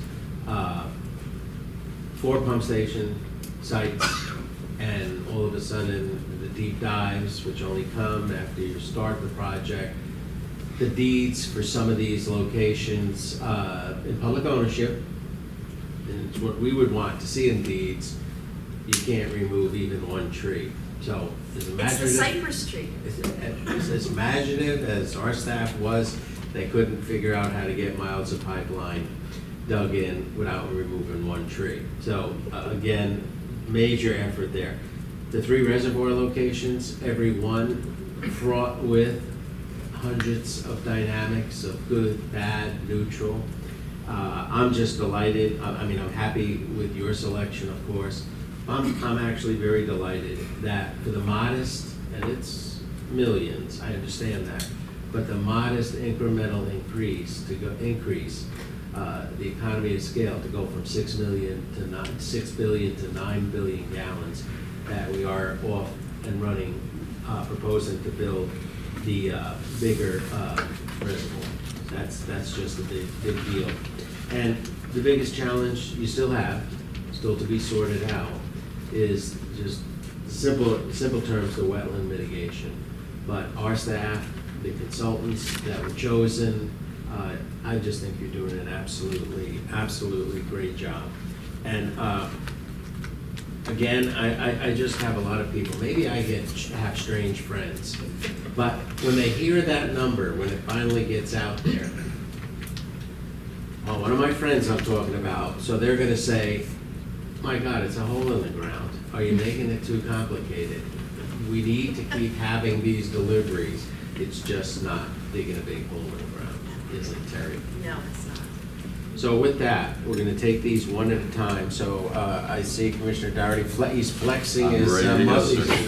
Limbering up. Go right ahead, my Mr. friend. Chairman, I move to approve and authorize the Executive Director to execute work order number 2, Peace River Regional Reservoir PR3 project preliminary design, permitting, and third-party review for an amount not to exceed $7,249,966. Motion by Commissioner Dougherty, second. Second. Second by Commissioner Cruz. Any conversation? Hearing none, all those in favor, we're on the first motion, signify by saying aye. Aye. Is anyone opposed? Chair votes aye. That moves forward at 4-0 approval. The second motion, Commissioner Dougherty? Sure, I'd be happy. I move to approve the draft co-funding agreement 22 CF 0003781 for Peace River Regional Reservoir Project preliminary design, permitting, and third-party review for an amount not to exceed $3,625,000 and authorize the Executive Director to execute the final agreement pending review and approval by General Counsel. Any significant changes to the final version of the agreement will be returned to the board for consideration. That's the motion by Commissioner Dougherty, second. Second. Commissioner Cruz, any conversation? Seeing none, all those in favor are on the second motion up there, signify by saying aye. Aye. Is anyone opposed? Chair votes aye, that moves forward 4-0 in approval. With that said, unless I get some sort of signal that we need a break, we're gonna forge on here. And we're on agenda item number 5. And Terry, thank you again. Richard, I think you're gonna help us with this one.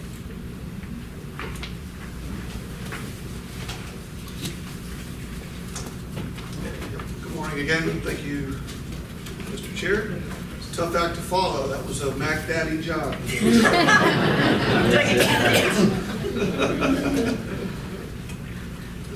Item 5 is an update on the feasibility and routing study for the Phase 3C Regional Integrated Loop Pipeline Project.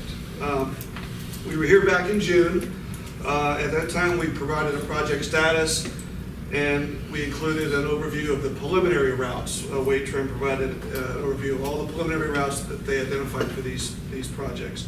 Today, they're here to identify the top 3 routes that they have shortlisted. Just as a reminder, this study was funded through our planning assessment. It came in at just under $600,000, half of which was co-funded by the Southwest Florida Water Management District. The study was approved at the board in December of 2020, and the final report is due in a couple of months in April of 22.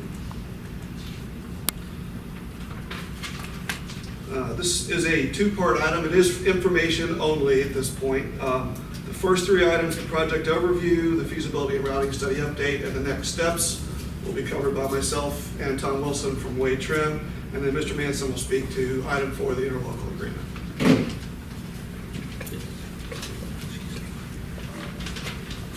So just as a reminder, the Phase 3 pipeline begins at the Carlton Water Treatment Plant and eventually will extend and connect into Manatee County when the project is complete. This last segment, the Phase 3C segment, runs from Clark Road and will eventually connect to Manatee somewhere along University Boulevard there at the county line. Once complete, this will create a true regional connection between the 2 largest water treatment plants in the system, the Peace River plant and the Lake Manatee Water Treatment Plant to the north. This graphic is an overview of the project area for the feasibility study. As you can see, as I mentioned, it runs from Clark Road at the terminus of the existing 3B connection all the way up to University Parkway and the University Parkway Booster Pump Station. As Mike mentioned, this is our fast burn project. Since June, Sarasota County has come to us and said that they need at least a portion of this line in service by early 2025. This is to meet the needs, the growing needs of the eastern part of the county, You know, obviously you've got High Hat Ranch, you've got Lakewood Ranch, all this area is fast growing, and they need to supply water out into that area. That would run from, like I said, the Phase 3 connection up to approximately Fruitville Road and Lorraine Road. Now Manatee County has indicated they don't need water for about another 15 years. So what we're going to call segment 2 or phase 2 would happen at a later date. That's yet to be determined on the schedule. So what you're going to hear today from Mr. Wilson is kind of a two-part phased approach to moving forward with this pipeline. And again, the phase 1 would include a transmission main and pumping station to meet the needs of Sarasota County. And then phase 2 would be done at a later date to meet needs for both Sarasota and Manatee counties. So at this time, I want to introduce Tom Wilson with Wade Trim, and he's going to cover the meat and potatoes of the presentation. Tom? Thank you, Richard. Good morning. Moving on, I'll talk to you about 6 shortlisted routes that we have, 3 of those in phase 1, 3 in phase 2, as Richard mentioned. They're all on this drawing, but that one's a little busy, so move on and talk about one at a time. We call this one phase 1 route 1A. It actually starts at the 3D pipeline, where that pipeline transitions from 48 to 36 inches in diameter, rather than the end of it. It goes around the cemetery on some Hawkins property easements that would be acquired, and then it follows the adjacent to the FP&L power corridor up into the High Hat Ranch development. There would be numerous easements from some residential properties along the way there, about 10 of them. And then it crosses the power corridor, and it follows some of the buffer that the High Hat Ranch development has to provide. And about halfway up there, it leaves High Hat Ranch property and enters a mix of Sarasota County easements and right-of-way. This is the longest route, but it has good hydraulics because of where it comes off. It is our route with the most required easement acquisition. It has relatively high environmental impacts because of the buffer that it runs in. There's a lot of habitat in there. Of course, it would have low public disruption, but maybe the most important thing is this is probably one of the slowest routes to implement. This is Route B1. It does start at the end of the Phase 3 pipeline at Clark Road. It goes up the Cowpen Slough corridor. It actually parallels an existing 16-inch reclaimed water main along that way, and eventually gets to Lorraine Road, heads up Lorraine Road and into the planned Lorraine Road extension in Iona, and then again into the Sarasota easement and right-of-way to get to Lorraine Road and Fruitville, very close to where we're targeting the location for the pumping facilities. This is a shorter route. It still has moderately required easement acquisition. Gator Creek Golf Club and Misty Creek, there's some properties in there along the canal. The property's already pretty much encumbered as what I would call maintained right-of-way for the canal, so not ostentatious. And this one may be a little better long-range planning than that other one because it doesn't blaze a new trail. And finally, in Phase 1, as our Route C1, again, it goes up the Cowpen Slough corridor and into Lorraine Road, but this one detours off onto Palmer Boulevard and then up Tatum Road to Fruitville. Unfortunately, we're a little too far west when we get to Fruitville for where we would like to site that station. We do have some relatively high utility congestion up in that corridor. There's some sanitary mains up in that area too. And it is less favorable for Sarasota County purposes too, because Most of the growth, of course, is out to the east, and this is a little farther west. Let me talk a little bit about phase 2. The first one starts pretty simple. It just continues up Lorraine Road to University, across University, over to Lakewood Ranch Boulevard, and we've stopped it there. This route hits 2 of the interconnections between Sarasota County and Manatee County where they can share water.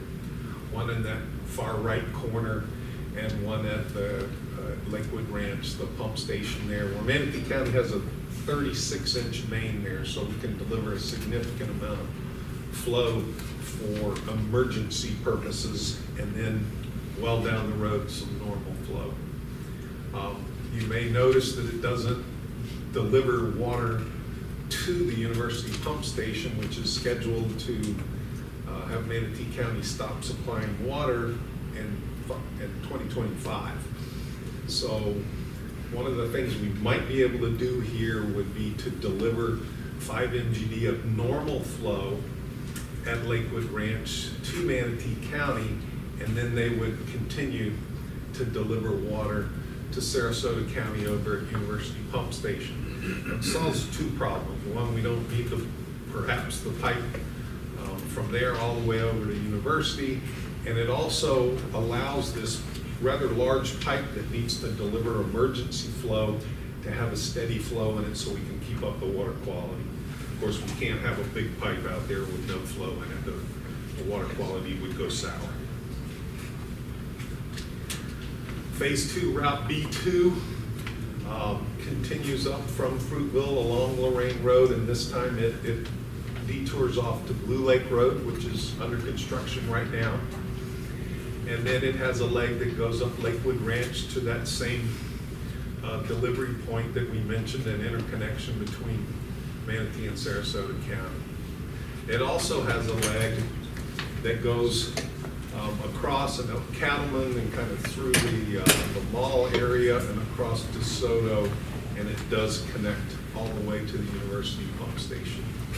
Of course, this one does avoid construction in University Parkway. It can deliver the emergency flows at Lakewood Ranch. It could deliver some normal, as I mentioned, kind of a swap arrangement with the county.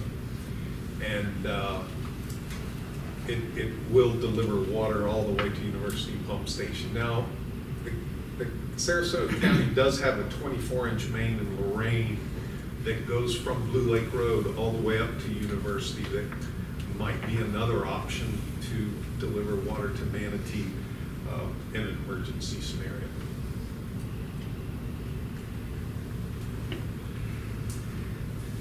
Phase 2, Route C2 kind of comes off of that route that I showed you on phase 1 that's a little too far to the west. It continues up a Tatum Road corridor through some utility easements along the golf course there, and then back into Blue Lake Road, and pretty much the left side of that is the same as the route I just showed you. So again, it avoids the University Parkway.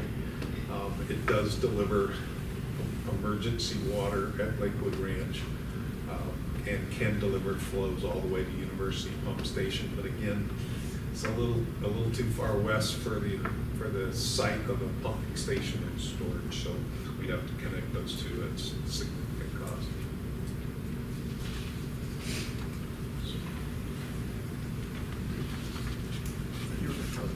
Okay. So these are our costs. Nice move, Richard. They're conceptual costs. Paid for. Conceptual costs. So phase A1, that 54 million plus right there includes the acquisition of the site for the pump station, about 10 million gallons worth of storage, administrative building, everything that you would need there, plus the entire pipeline, including the purchase of the land cost is in there too. So, and that's the case for all of the phase 1 cost estimates that you see there. And then of course the phase 2 estimates are just pipe. Okay.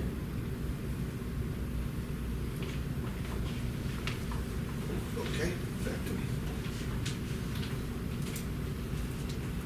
Okay, as far as the schedule goes, I know this slide looks a lot like Terry's, just because I copied it from her.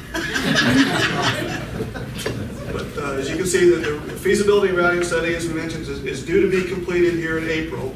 So we'll be coming back to the board and requesting a recommendation on the final route for what we're calling the phase 1 portion from Clark Road up to the pump station, so that we can move that portion of the project forward. Because of the short burn, as Mike indicated before, this project is going to have to be done through an alternative delivery mechanism, and mainly progressive design build. We just would not be able to get it done using the conventional, bid build process. We just don't have enough time to meet that spring 2025 deadline. So, assuming everything continues to move forward in April, our plan is to begin immediately putting together a design build team package and start that selection process so that we get a team on board by sometime in late 2022. Hopefully by the October board meeting, we'll be able to have a team in place to start this process. And that would allow us to do final design and construction through a design build team and have it online by March of 2025 to meet Sarasota County's schedule. All that, of course, is predicated on having an interlocal agreement with Sarasota County. And I'm going to have Mr. Manson cover that. But Mr. Chair, before we pass it off, do you want to entertain questions now, or should I wait until? Yeah, let's do our questions, and then Doug has got some changes that we need to know about in the motion. So any questions, first of all, from Rich? Yes, Commissioner Dougherty. Thank you, Mr. Chairman. I guess I've participated in my other life on all the different delivery systems. Design, bid, construct, construction manager at risk, and design build. You've already got a designer on board. So I'm curious, or not. I mean, this is the question. You're going to put together a design build package that transfers the design responsibility potentially to another entity. Is that correct? One of the reasons being is this contract for the feasibility study is different than the reservoir. The reservoir with HDR goes from cradle to grave. This was specifically for the pipelines, was only for the feasibility study. So their contractual responsibility ends when they do their final report. The new designer will have to pick up all the work that's previously been completed. Correct. Buy into that and move ahead. So I'm just... And just so you know, the current firm's not precluded from participating or... That's usually the way it is. Yes, okay. The only thing I ever gained from my clients with DB was if you had an aggressive schedule and you had to get done. On spring training, Major League Baseball spring training facilities, you had a deadline. Basically Valentine's Day. Pitchers and catchers arrive February 14th. And that is a real deadline. You have to hit it or you die. So the key is I guess there's a driving schedule here for Sarasota County. Let the chairman and you guys kind of speak to that, because that's not clear. That wasn't clear to me previously. Because usually that DB doesn't result in lower cost, Richard. It usually, I've seen, my experience has been higher cost, but you get the job done. So what is the facet of this that is concerning you relative to what on the schedule, relative to design, would get done? What construction element would get going quicker by a DB relationship? That's well, I think because and this is our first foray into design build. That's why I'm asking. Immediately, but you're kind of designing it as you build it. As the design team puts together the 30% packages, you can start ordering materials, pipeline, long lead time items that can help you shorten that window to construction. And that's usually what I had to do on the site end of it for these projects. I could get my permits based on some assumptions and get some things going for the overall project to hit. In other words, if we waited for all the documents to be completed, we wouldn't have made it. So that's essentially what you're saying. You're going to do this in packages. That's the concept, to do these in bid packages that would allow the project to get, as opposed to putting the whole thing out at one time. Well, this portion here, that's why I pulled this slide up, from the existing connection to wherever the pump station is located would be one design build team package. Okay, but but within that package, yes, they allow you to, you can pre-order things, you can do things Right, yeah. quicker, as you know, to complete the job on time, so. I appreciate the explanation. I just, I haven't seen this kind of delivery system for this kind of a project. And it's all schedule driven, it really is. We had it in the schedule until to be completed in 2028, and the county staff started looking at their numbers and looking at where the water's going, and they said, hey, we really need this on, yesterday. We need to get it going and get it in service. Sounds like the way to go, Mr. Chairman. So, Yeah, and I was gonna add, a lot of this is being driven by Sarasota County's desire for a faster finish of this. yes. And we're gonna turn it over to Doug, but before we do, Richard, that was the best way. Always make the consultant deliver the cost because they have ownership forever. That was a great move. Thank you. Mr. Manson? Oh, I'm sorry. Yes, sir. Yes, sir. Mr. Chair, does the EPC contractor that you select, do they work out the, all the right-of-way purchases, or who does all that? Interesting question. Get all that? We've had a lot of internal discussion on that. And we've actually met with Doug's staff, and what we're probably gonna do is parse that out from the contract with the design build team, because we have to fast track the acquisitions, and we have to get the properties in place before they start finalizing their design. So that'll probably be something that we're gonna look at here right after the board meeting, but have a separate contract with a firm to help us with property acquisitions. Thank you. Start that immediately after April. Yeah, we had the same question, that's why we ended up having that discussion. Yes. So, let me first discuss the change in the motion, the idea that things were quick. We put this in the agreement up for approval, and it's in a very preliminary stage, talking about the interlocal. And so what we're doing is we're not putting the motion up for your approval, we're just giving you an information only, this is what's being sent over to Sarasota, and then we'll be negotiating it. Then of course, I could go line by line, because you know how excited I get about these interlocals. Yeah. But I've noticed that other people aren't nearly as excited as I am about them. So we won't do that.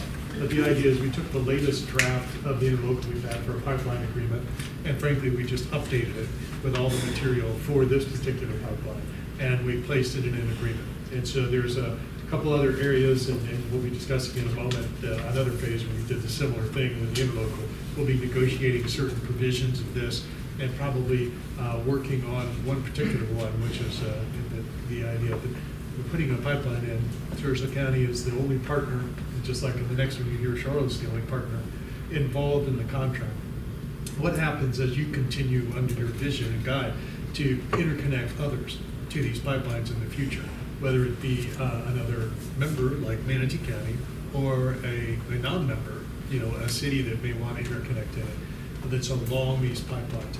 So we want to look at it, putting more thought and maybe a little more detailed provision on how do you, when those people come along and buy the hydraulic capacity, how do they basically, if you will, pay back the person who initially paid to put the line in, similar to what all of you counties do to sewer lines. When a developer pays to have a sewer line put out 10 miles to his property, then as others link onto it, money is going back. So we're looking into that and revising that, but we want to have these agreements finalized to be able to go into our cooperative funding agreements at the April board meeting. So I've already had a conversation with Charlotte County's council yesterday, and I'll be talking to Sarasota quickly to be able to wrap that up. We've already had discussions, the authority has, with Sarasota about the interlocal. We just want to refine it a little more, and we'll bring it back. But it's going to be substantially similar to what you see here. Okay, so we're not going to do a motion that's stated here to approve. You've explained that. Do you need a motion at all? No. Just staff will just carry this on and then come back to us at the April board meeting. Yeah, we'll be bringing it back to you in April board meeting. Hopefully, we'll have approval, but what we'll be bringing back to you is, the approval has either already occurred, which we hope, prior to the April meeting, because the date for having the contracts executed to get on this cycle of cooperative funding is the day after our board meeting, April 7th. So we'll be working hard to have all these completed before the board packet goes out. All right, and the same will apply to item number 6. That's correct. So with that, I think we are done. Richard, go right ahead. I'm sorry. Well, you wanted to finish up with 3C? We're done unless there's any questions. All I was going to say, I was going to publicly thank Mr. Coates for coming to our county commission meeting last week, and we had a detailed discussion about just this topic. And just felt that obviously the concept, of course with 2B, the next item, item 6, it's interesting because it does run right along the limits between the city of Northport and Charlotte County. Actually, the center line of Hillsborough Boulevard is the county line. So if you put the water line on the north side, it's Sarasota County, city of Northport. On the south side, where it's proposed, it's in Charlotte County. Historically, we've never had an issue with the 50% local contribution, being in a particular county in its entirety. Phase 1, all the phase 3 projects. This one has the potential, though, really, and I've talked about it for several years, Mr. Coates, Mr. Lehman, about this phase, the potential for an interconnection to the north, to the city of Northport. They don't say they need it now, but there may be logic to doing that in the future. So having something built into the interlocal agreement that allows our ratepayers to get back proportionately some of the capital cost, that goes in. We're going to front whatever, I think ours is like 33, 34 million, makes sense. So we get moving on, get the cooperative funding agreement with the district, but have the ability to get back some of those dollars whenever an interconnect or an extension takes place. So and that really probably is something, Doug, that goes into the master water supply agreement eventually. Right, well, pipelines or I agree with you, eventually. We'd love to have the pipelines covered in the master water supply contract. Currently, we do each pipeline project separately, which we talked about. Eventually, when all the pipelines get looped and interconnected, it won't make any more sense to be able to point to one person and say, hey, that's your pipeline. There will be one pipeline for one person. So we're evolving. So now the next step is, how do we value these pipelines? What form of depreciation we use? So math is beyond the lawyer's capability. So we're bringing in Andy Berman to help us from the ratepayer side to estimate that. I do math, and my clients always exclaim, I think you got this wrong, it's too high. But we won't go into that. So, but I wanted to share that we are committed to getting this task completed, and I'm sure you've heard that from our county attorney. We'll be ready for the April 6th meeting. Right, no, and my conversation went very well yesterday. I'm jumping ahead, but so we'll make it. It won't be a problem. Thank you. Thank you. Yeah, that's fine. Richard, you want to do the next one? Oh, no, I'm sorry. My mistake. Ford, it's all yours. Morning, Chairman, Commissioners, board members of your staff. This is regular item 6. Phase 2B, 2C interconnect, feasibility and routing study update. This presentation is for information only. And our last update to the board was in June, and we'll be back again in April to present the final report and the routes for the phase 2B, 2C. But as we just heard in this discussion, the project's now being split into 2 projects, and we're just going to be going forward with the phase 2B in the near future. So this looks remarkably like Terry's and Richards. Terry's and Richards. But we'll be covering today a quick overview. The feasibility and routing study update will be from Doug Ekman from Kinley Horn. Then we'll cover the next steps for the project. And then Doug can talk about the draft interlocal agreement for Charlotte County.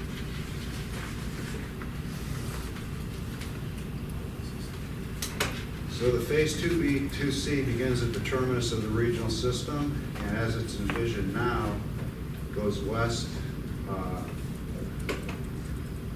down Hills, well, potentially down Hillsborough Road, and then goes south, crosses the Mica River, and then it'll sweep west and north through Charlotte County, terminating at the Carlton Water Treatment Plant. So it provides a redundant southern loop up to Carlton for us, which complements our existing connection to the Carlton, which we now call the Morgan Loop. It'll also facilitate a lot of growth going on mid and west Charlotte County, what's going on in Sarasota down in the Wellington Park area. And it provides a lot of opportunity for future interconnects with existing facilities and adds, it could add resiliency and reliability to the region.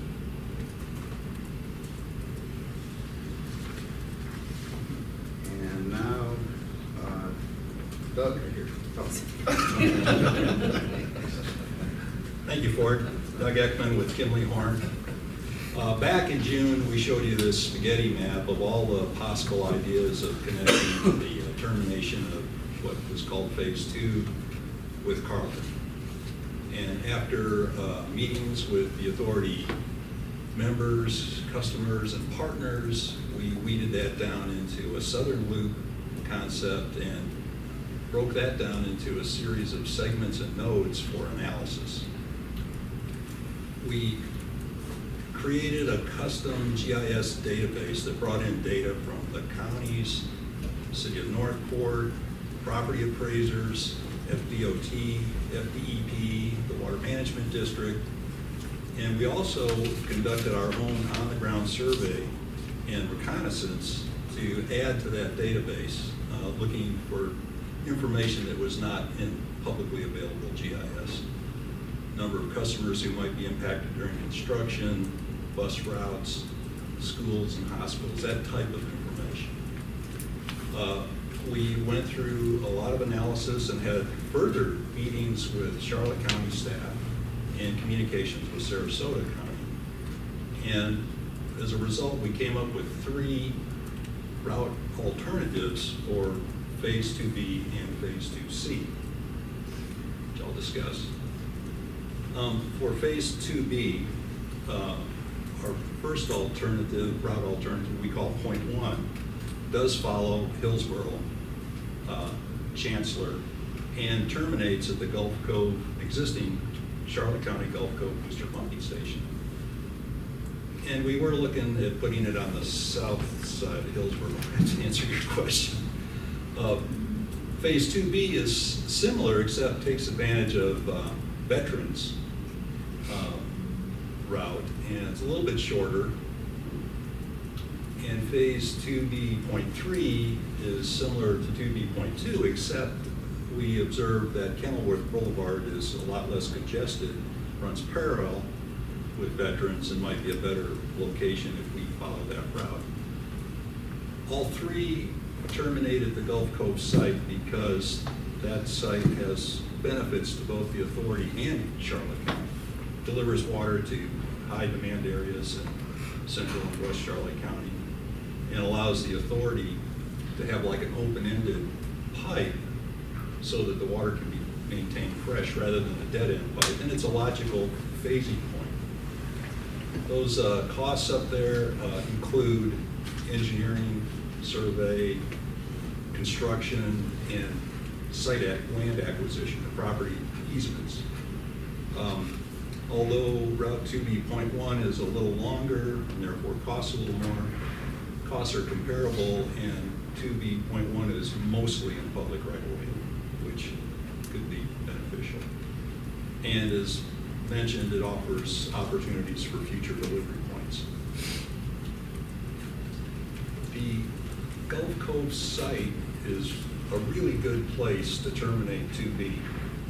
As mentioned, it allows us to deliver directly to an existing 2 million gallon storage tank. But there's also room on that site for an authority booster pumping and storage facility. That would be a good point to start Phase 2C. And Charlotte County has offered to share that site with the authority, and there is room, which we've looked at. Phase 2C would go west and north through high growth areas in South Sarasota County, through Welland Park, past the new Southwest Water Treatment Plant in the City of Northport, north, cross back over the Mayaca, and eventually terminate at the Carlton facility.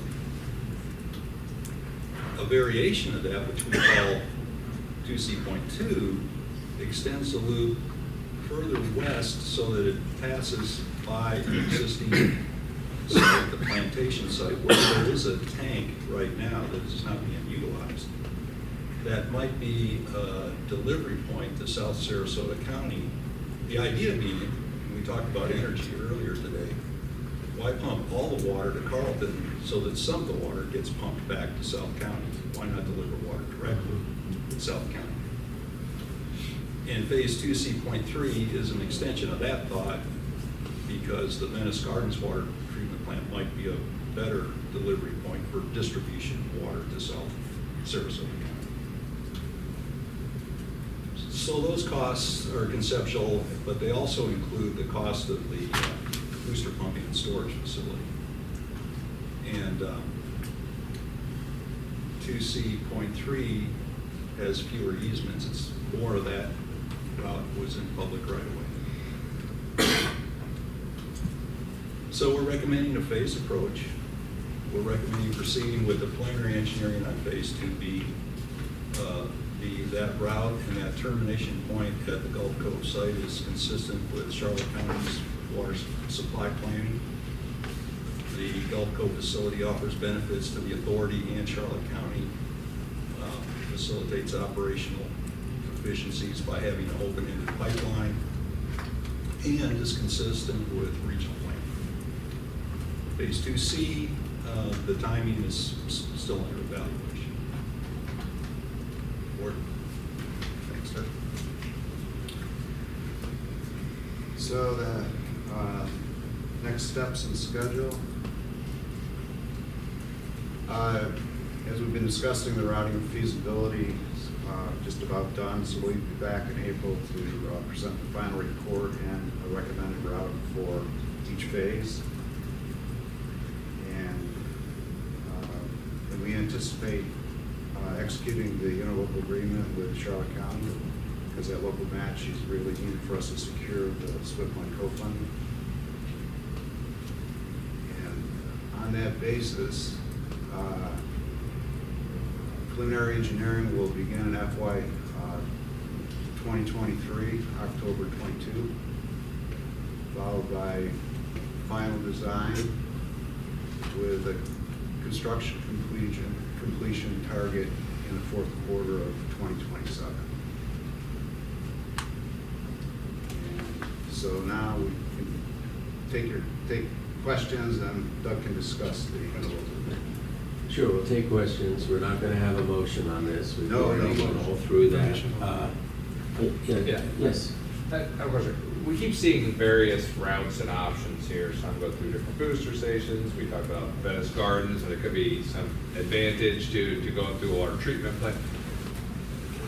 We're looking at costs, I'm presuming, associated with the physical build out of these pipelines, correct? I mean, the acquisition of the land and then the physical construction.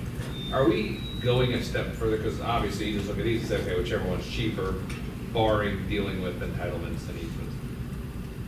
Are we looking at this on a longer term, 10, 20, 50-year cycle and say, okay, well, this one could be $5 million more to build, but the efficiencies it creates are going to create $20 million worth of efficiencies over the next 2 decades because we're routing it through existing booster stations or water treatment. Are we looking at it from that standpoint, or are we right now just looking from a construction? No, we're looking at it from that standpoint. This is pretty early on. We'll get into it more when we do the basic design, but look at that. So, for example, you know, on phase 2B, Charlotte County will be able to come up and connect to us if we go down at Hillsborough, and then take water down to Belinda, their booster pump station there.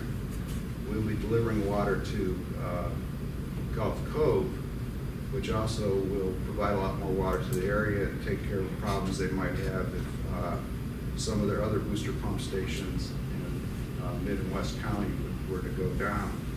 Then when we get across into phase 2C, Englewood could potentially, the Englewood Water District said they would come up and connect to us.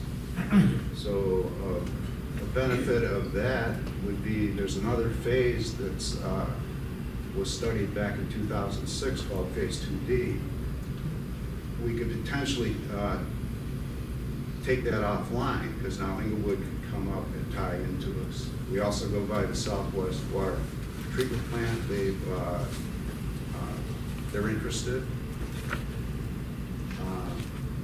If you go by Plantation, Sarasota County could build their own booster pump station there to take care of their distribution system.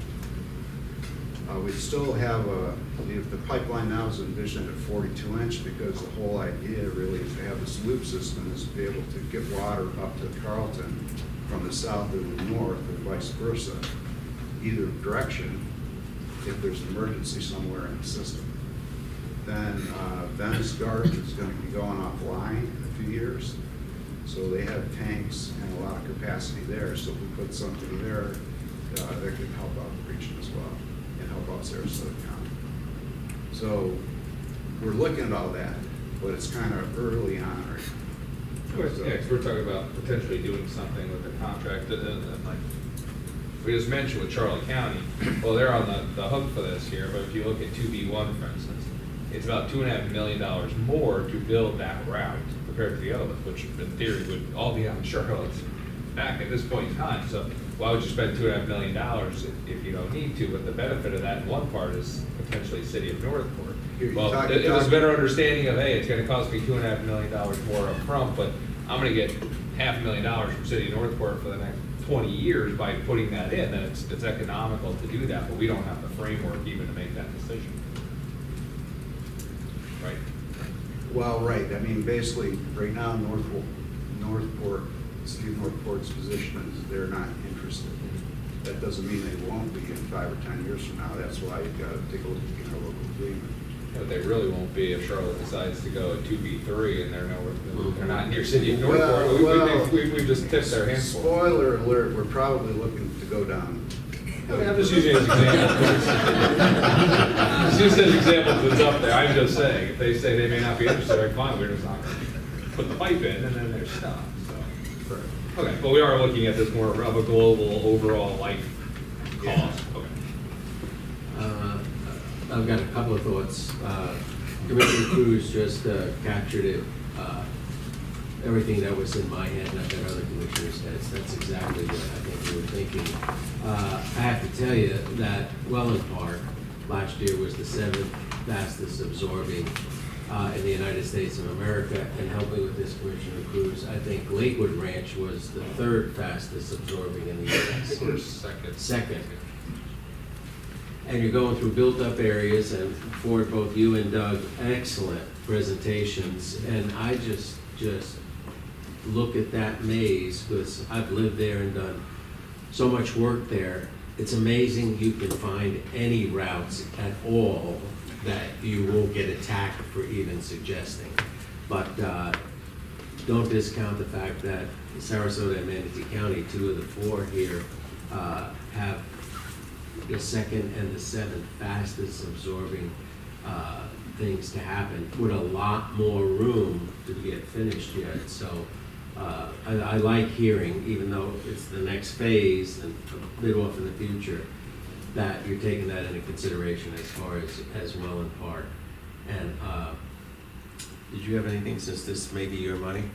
At least initially, sir. At least initially. Okay. Yes, go right ahead. I have a commission, Mr. Chair, question.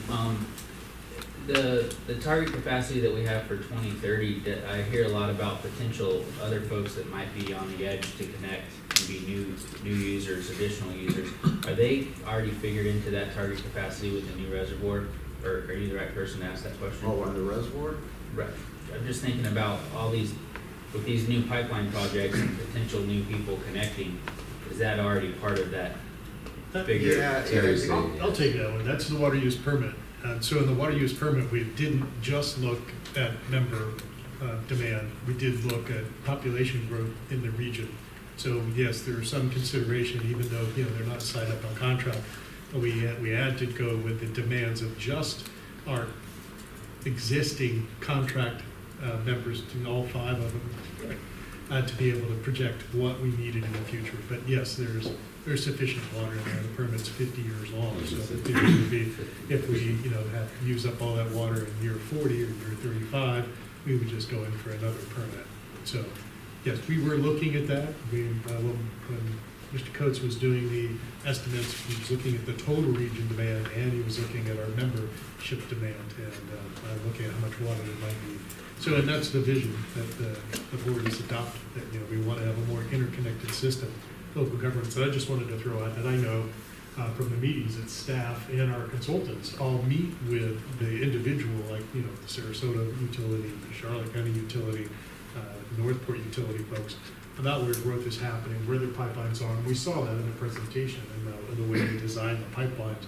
Remember, when we're doing these, there's somebody, one of you all, that's, or Northport, who's signing off on, hey, I'm going to pay the other 50% of this, or I'm going to share with Sarasota and Manatee to pay 25% each. So it's got to add value, maximum value to them for them to sign into the financial portion of it. So, thank you. And I have to, you just keep bringing up more of the complexities. I think the one thing this authority staff is just absolutely famous for is the sequential progression of all our activities. And a lot of this wasn't finitely and exactingly programmed in yet, but 2 or 3 years ago when it was first proposed that we go to Swiftmud for a 50-year water use permit, that was deemed, wow, I'm not sure that's ever been done before. But now we have it, so now everything else that was in really early planning stages sequentially just can keep moving forward. And it's just an amazing thing for me to see and for all of us to see. And again, compliments to everyone. Ford, I think, are you done? I don't want to rush you. Oh, no. I know you'd like another dozen questions. Or, I was just going to go to the interlocal, but just making a comment for offline to talk to Terry after the meeting about copywriting her PowerPoints. But really enjoyed all the PowerPoints, and it's nice to have the slides be consistent, because then we kind of get an idea, you know, what they mean based on the progress. And so it was very, very good presentations. We already talked about the interlocal, but the idea is that, again, this is draft. We're working with the lawyers with Charlotte County, and then we're also going to be working with our rate development and staff to come up with this solution. There's a number of different changes. None of them were difficult that we discussed yesterday on the telephone with Jeanette and with Jean, but those were all easy. The only one where we stumbled on is we need some support from the rate expert on how exactly they anticipate a valuable pipeline 13 years out after it's built. You know, you gotta look at useful life, depreciation, all things I know nothing about. So we'll be working on that, and we'll come back with a proposal that'll be included in the contracts, both of them, Sarasota and Charlotte. And, you know, obviously we'll come to an agreement with the staffs, and then we'll bring it back to you in the April meeting. Perfect. And I know at least for Sarasota County, the Office of the County Attorney is on standby. We're all understanding that this has to be worked out, done, so that we can vote on it at the April Peace River Board meeting. Board, thank you both you fellas. I think we're on item number 7, preliminary evaluation of capacity expansion options at the Peace River facility.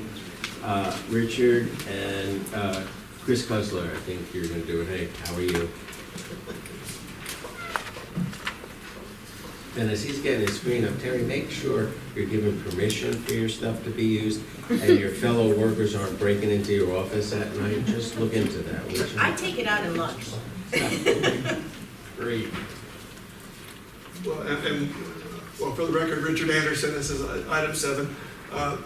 Ardura refused to use Terry's formula. Mr. Chair, let you know that. So, of course, I'm kidding. Okay, item 7.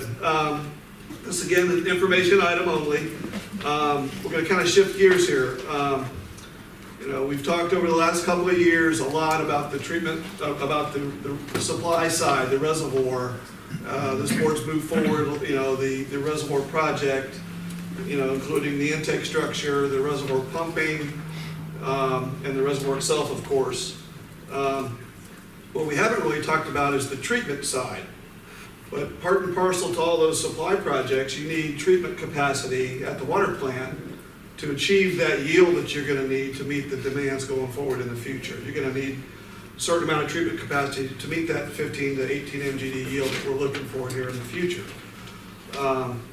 So what we've done is we tasked Ardura to come out to the plant and take a look at our existing treatment facility and see what we could do at the plant to maximize the different segments of the plant, looking at plant 1, 2, 3, 4. What could we do to each of those to squeeze that extra couple of drops of water out of those parts of the plant, as well as what would it take to build a new treatment plant exactly like we have today, and then taking it a step further, what's the newest technology out there? What can we build to look to the future to meet future regulations and so on and so forth. So they've done a desktop study. They're here to present the results today.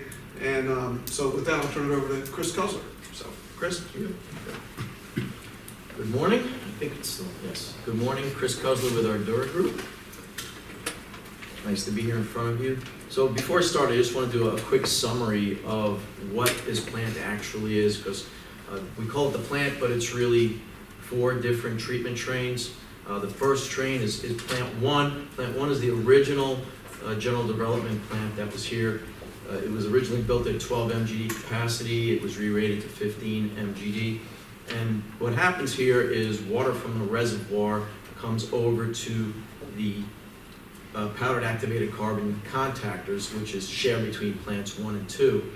And the water then goes from that packed contactor into the solid contact units in plant 1. So plant 1 is upflow clarifiers.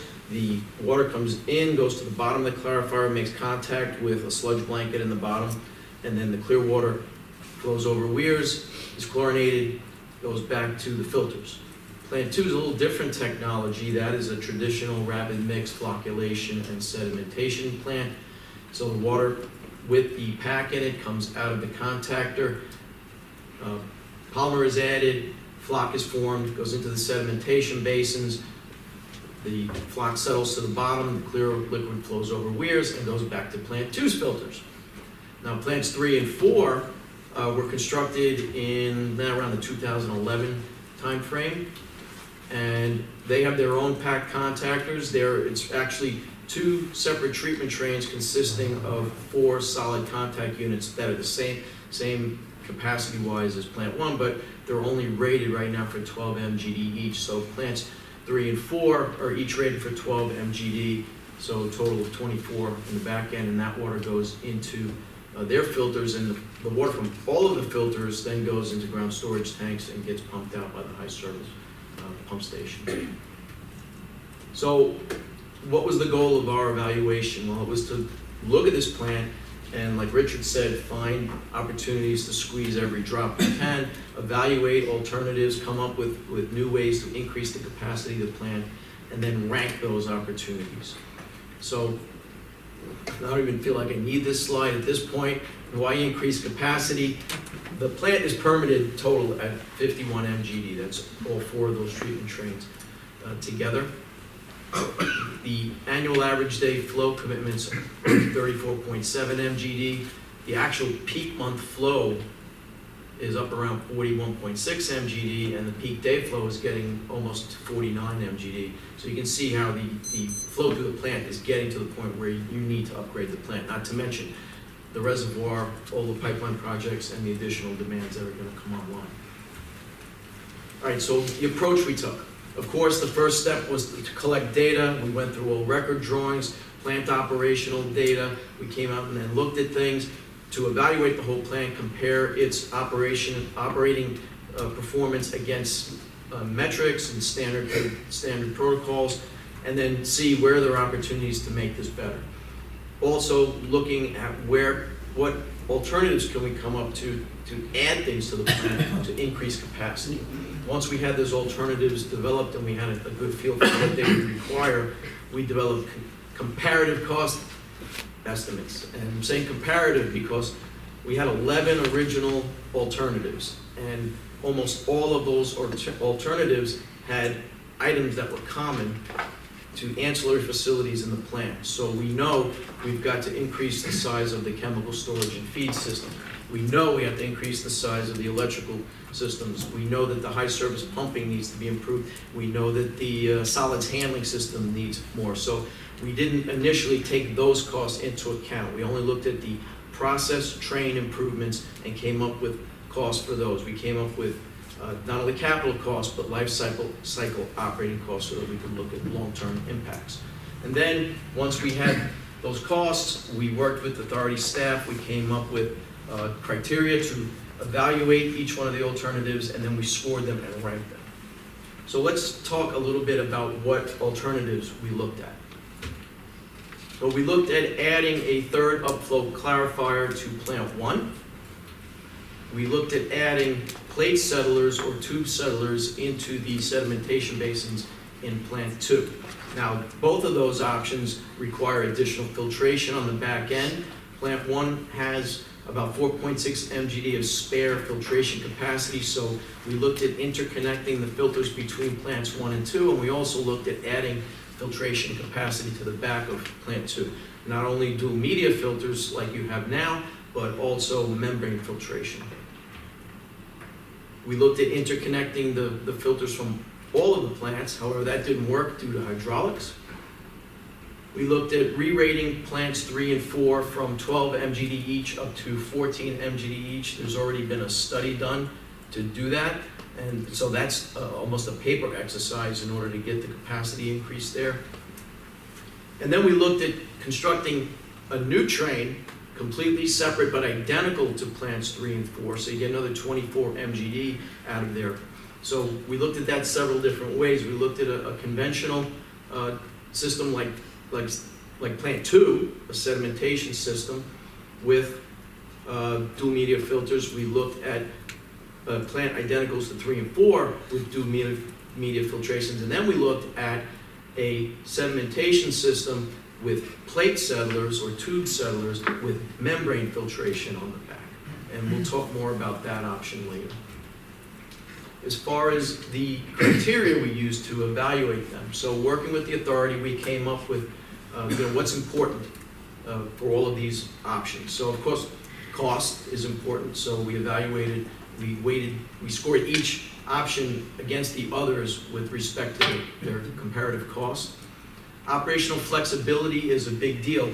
The plant doesn't always have to run at its maximum capacity. There are times where Mike has to slow the plant down. The demand isn't there. He doesn't need to make the water that fast. And it's really hard with an upflow clarifier to back it down.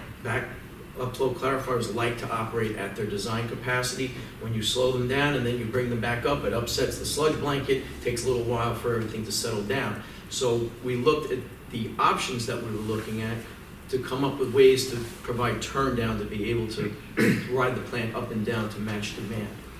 Of course, the amount of capacity, additional capacity you're getting is one of the criteria. Impacts on finished water quality, regulatory impacts or benefits towards meeting regulatory requirements, maintenance requirements, ease of constructability, and then site impacts and the ability to expand. And the weights that we gave that we worked with the authority on importance of all of these things.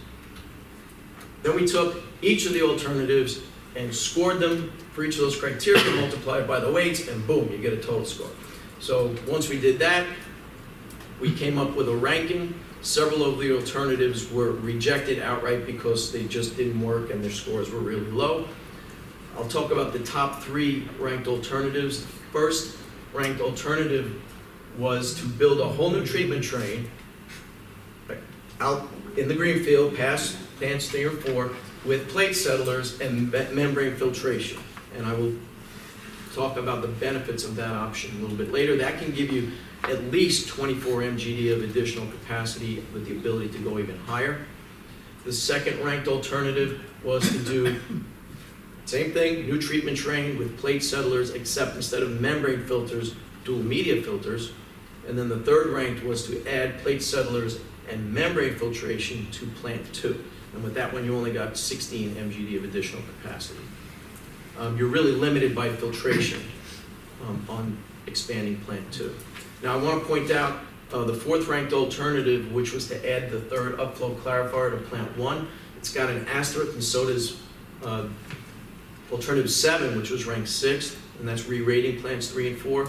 Those are standalone projects. They can happen at any given time whenever the authority wants to do it. So build a third upflow clarifier, you immediately get 4.6 MGD of this additional capacity. It's not 7.5 MGD because you're limited by filtration capacity.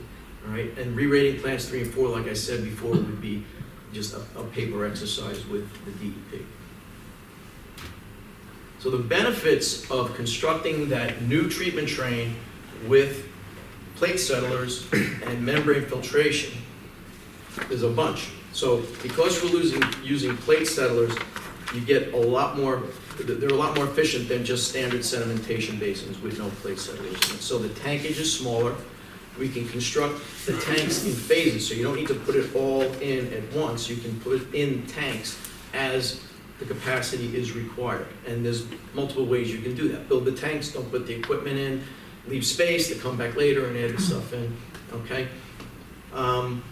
That plant, the way those plants operate, they have a very high turn-down ratio. So they don't have, if they have a capacity of 24 MGD, they don't have to run at 24. They can run at 16, they can run at 12. And that gives Mike the ability to ride the plant up and down, okay? As I said, it's a smaller footprint than plants 3 and 4 because the sed basins don't need to be as big because the plate settlers increase the efficiency in those tanks, and that makes those tanks smaller and a lot less expensive. Membrane filtration is important because it will result in a much higher quality, well, I won't say much, but a higher quality effluent on the back end. So the concentration of constituents in the finished water will be lower, which can then blend with water from the other plants and address potential future requirements to get certain constituents of concern down below level. So we're all dealing with PFAS now and things like that, and this would help with that. And then of course, greenfield construction minimize impacts to existing operations. It's a lot easier to build a new plant out in a greenfield than to try and retrofit an existing plant that needs to stay in operation at all times. So those are the benefits of that top-ranked alternative. I'll also add, we can get a lot more than 24 MGD out of it if we wanted to. And it's a function of how much filtration we want to put in and how many tanks we want to put in. So the next steps in our study, this is where I didn't steal Terry's slide. We need to finalize the improvements that are required for the top-ranked alternatives. So that's the stuff I talked about, the ancillary facilities, the chemical feed, the electrical system, the solids handling, and any other improvements plant-wide that need to be made in order to construct those alternatives. And then we need to do complete capital cost estimates for budgeting purposes so that Richard can then put that number in the CIP. And I think that's all we had. So, okay, welcome your questions. Yeah, great. I just have a couple to start. I just feel with our dramatic population growth, I'll take Sarasota County. Yeah, we can say over the last 10 years it's grown 15%. That's only 1.5% a year. But that's, to me, playing with the numbers because I bet the last 2 or 3 years has been at a much higher rate than 1.5%. I just feel like the population growth is always chasing us. Any estimate, you or Richard, when we are going to absolutely need to do something or get started? And back off of that with when do we start planning and programming it in? Or is it still too early? I'll handle it. Well, we go ahead. The master plan that we do every 5 years addresses when those needs are going to occur. When do we anticipate that growth outpacing what we have in our capacity? And that's what gets us to where we are now, out in front of things, because we've identified 10 years out when those needs, occur. That's what this project is. The 2010 master plan actually identified the expansion of the Peace River facility and the reservoir as a project that would yield that 12 to 15 million gallons per day when we needed it to come on. There were many other alternative water supply projects in the master plan too. So we kind of have these projects that will provide additional water supply to the region. We identify in the master plan every 5 years, how are we doing? Our demand projections where we thought they'd be? Are they, past? Let's reach into our menu, grab these projects that we think will meet these needs, and the reservoir and treatment plant expansion is the combined project that's gonna provide that 12 to 15 million gallons per day, that's gonna meet the need in 2030, but also take us to 2040, because it was about 16 to 15 million gallons that we needed in 2040.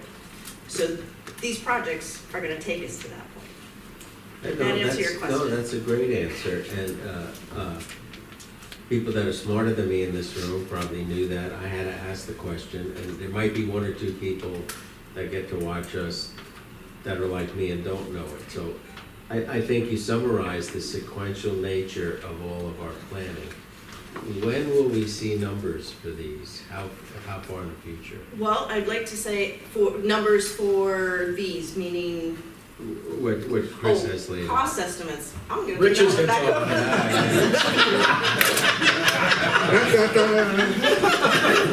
Richard, always make the consultant for the numbers. This is true. Well, like Chris mentioned, they have a phase 2 of this work order, which includes looking at the direct cost of the black boxes, the different components that he's already identified, and all the ancillary equipment that goes along with it. So I think that was 90 days from now, I think. And so possibly we'll come back at maybe the June board meeting with something, possibly. We'll see how it goes, but. It's in our CIP already. We're just gonna update it. Yeah, there's a number in the CIP of, I believe, 47 million for this, but it was an older number, so that's another good point that we're trying to update the CIP and have a great number in that box. Mr. Coates. One of the things we've got to recognize here is that if we're bringing the reservoir on, excuse me, in 2028, right, these new facilities have to come on, these new treatment facilities need to come on coincident with that. They come on at the same time. This is about probably a 4-year process. So, we'll be starting design no later than early 2024 on it. And that's what I knew from conversations with you all, that this way others can see the logical sequential progression of what we're doing here. Great work. I guess just to add on to what Terry said, the intent of this project here, or this study, was to create a menu of options for you folks. So when you're ready to say, I need 5 million or I need 3 million or whatever that number is, we can look at that menu and say, here's what we can do, what we can build, what we don't, We've only got one chance to build something. We can't build a million at a time, obviously, as everyone knows. So, all right. Well, I don't see any other questions. So with that, I think we've just finished item number 7, and we have Doug Hanson. General Counsel's report. So my first was just an update on the master water supply contract update. This is the version of the contract where we're not implementing the conceptual changes that we discussed. These are just the things to kind of what we've learned, what's changed over time. It's been 16 years since we did, 17 years since we did the master water supply contract. A lot of things have changed, so we're updating the contract.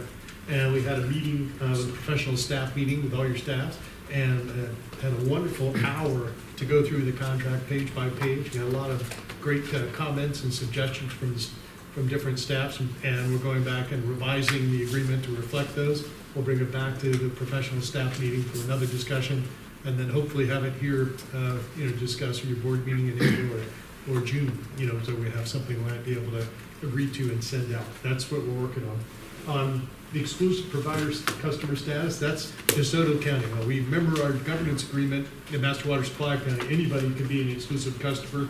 DeSoto is elected now. What that means, or what the difference is basically, if you're not an exclusive customer, you're like a subscription model, right? So you ask for water, you get it. But as an exclusive customer, we have me being the authority, have an unequivocal obligation to meet their demand for water, and they have an unequivocal responsibility to pay us for meeting that demand. So what we've had is that recently, like last year, DeSoto County was about 19,000 gallons over what their stated allocation is. There's plenty of water in the redistribution pool to supply that. So for 2022, we want to go ahead and increase their allocation, which the authority can do under the contract. And yes, we've received also a request from DeSoto by 20,000 gallons a day for their annual average amount. And then it'd be 24,000 gallons for the peak, and then the 28,000 gallons for the max day. So we're just gonna update the allocation table you heard discussed earlier as Exhibit C to reflect that, and then that way their demand will be within the allocation we've got set for them. Did I leave anything out, Mike? I think the conservation rate. Oh, okay. So the idea was, there's a conservation rate if you pump more than your allocation of 125%. But since they're an exclusive customer, and it's the authority's job to make sure that they have the water necessary to meet their demand, I don't believe that the conservation rate applies to an exclusive customer. Because otherwise, it's your responsibility as a subscription method, like I tell to Charlotte, to ask us to supply you with your 16.1 MGD. That is not the responsibility of the inclusive customer. It's the authority's responsibility to set that allocation. So the idea would be if you requested your allocation of 16.1 and you pump 16.3, then there's a conservation rate, a slight penalty, 25% over the normal rate you pay for that unit. In this case, like I said, since they're exclusive customer, I don't believe that applies to DeSoto County. We have a resolution, I believe, Mr. Chairman. We adopted a resolution on that. We did, but it was just for that 1 year, so I'm Right. just bringing it back for this year. Okay. And I would say there's no recommendation for a motion, Mike, unless you'd like me to make one. I don't think we need one to add to the allocation table for DeSoto. No, that's fine. Okay, Okay. thank you. All right, Mr. Coates, Executive Director's Report. Just two items real quick, Mr. Chair. Legislative priorities update is in your board book. We've got two funding requests up in Tallahassee right now. Those are one is for the Phase 3 seat project, $3 million.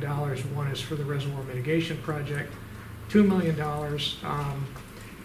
On the Phase 3 seat project, Representative Will Robinson on the Senate side and Jim Boyd on the House side, and Jim Boyd on the Senate side are the sponsors in the mitigation project.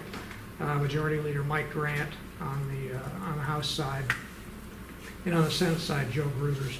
So those projects are both making it through the House and the Senate committees they need to go through. They've already made it through the House Agricultural and Natural Resources Appropriations Subcommittee, so they're making good progress.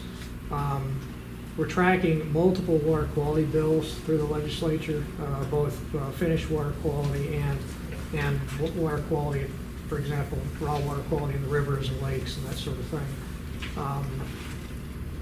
We're supporting 3 SWIFMUD board members, so reappointment of those board members. And we're also keeping an eye on that renewable energy legislation, that net metering that I talked about earlier. So everything seems to be going pretty well for us up at Tallahassee. We did get notice that the resiliency grant, we have requested $2 million on a resiliency grant, and it looks like we're going to get that, and that would take money off of the preliminary design costs. So it's $2 million, something on the governor's list. The only other thing is the Project Prairie pump station. We closed on the purchase of that with DeSoto County. We're now the proud owners of a pump station in DeSoto County, a second pump station because this is in DeSoto County.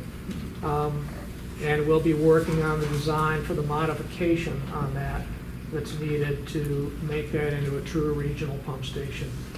All of that work, the design and the construction activity, are programmed in this year to be completed fiscal 2022. So good progress on that. And that's all I've got. Okay, routine status reports are in your documents. Board member comments. We'll start on my left. Mr. Cruz, anything? No, just looking forward to a busy and productive year for all of us, if we ever get the rest of our board membership. Yes. Although I appreciate both of our stand-ins. Right. Well, we carried the day, didn't we? Yeah, I said one thing at one time. Yeah. Commissioner, anything? No, sir, I'm Commissioner Dougherty? It was a pleasure being back. We loved having you back. It was enjoyable. I will be here every time I can be, in a different seat most of the time, but appreciate it. I just wanted to comment that as I mentioned, Tallahassee, everybody I visit up there, I talk about water, all issues of water. And I think that we need to, whether it's water supply, water quality, whatever it is, we need, as a state, we need to get more money allocated towards water. So doing that, and but I did visit with some of those folks you mentioned, and things do seem to be going well. Good. Okay. Thank you. Well, our Manatee County Commissioner Cruz is going to host us on April 6th, our next meeting, and we managed to get through this without anyone blaming Pat Lehman for anything, which was very nicely done. So with that, we are adjourned, and there's lunch out.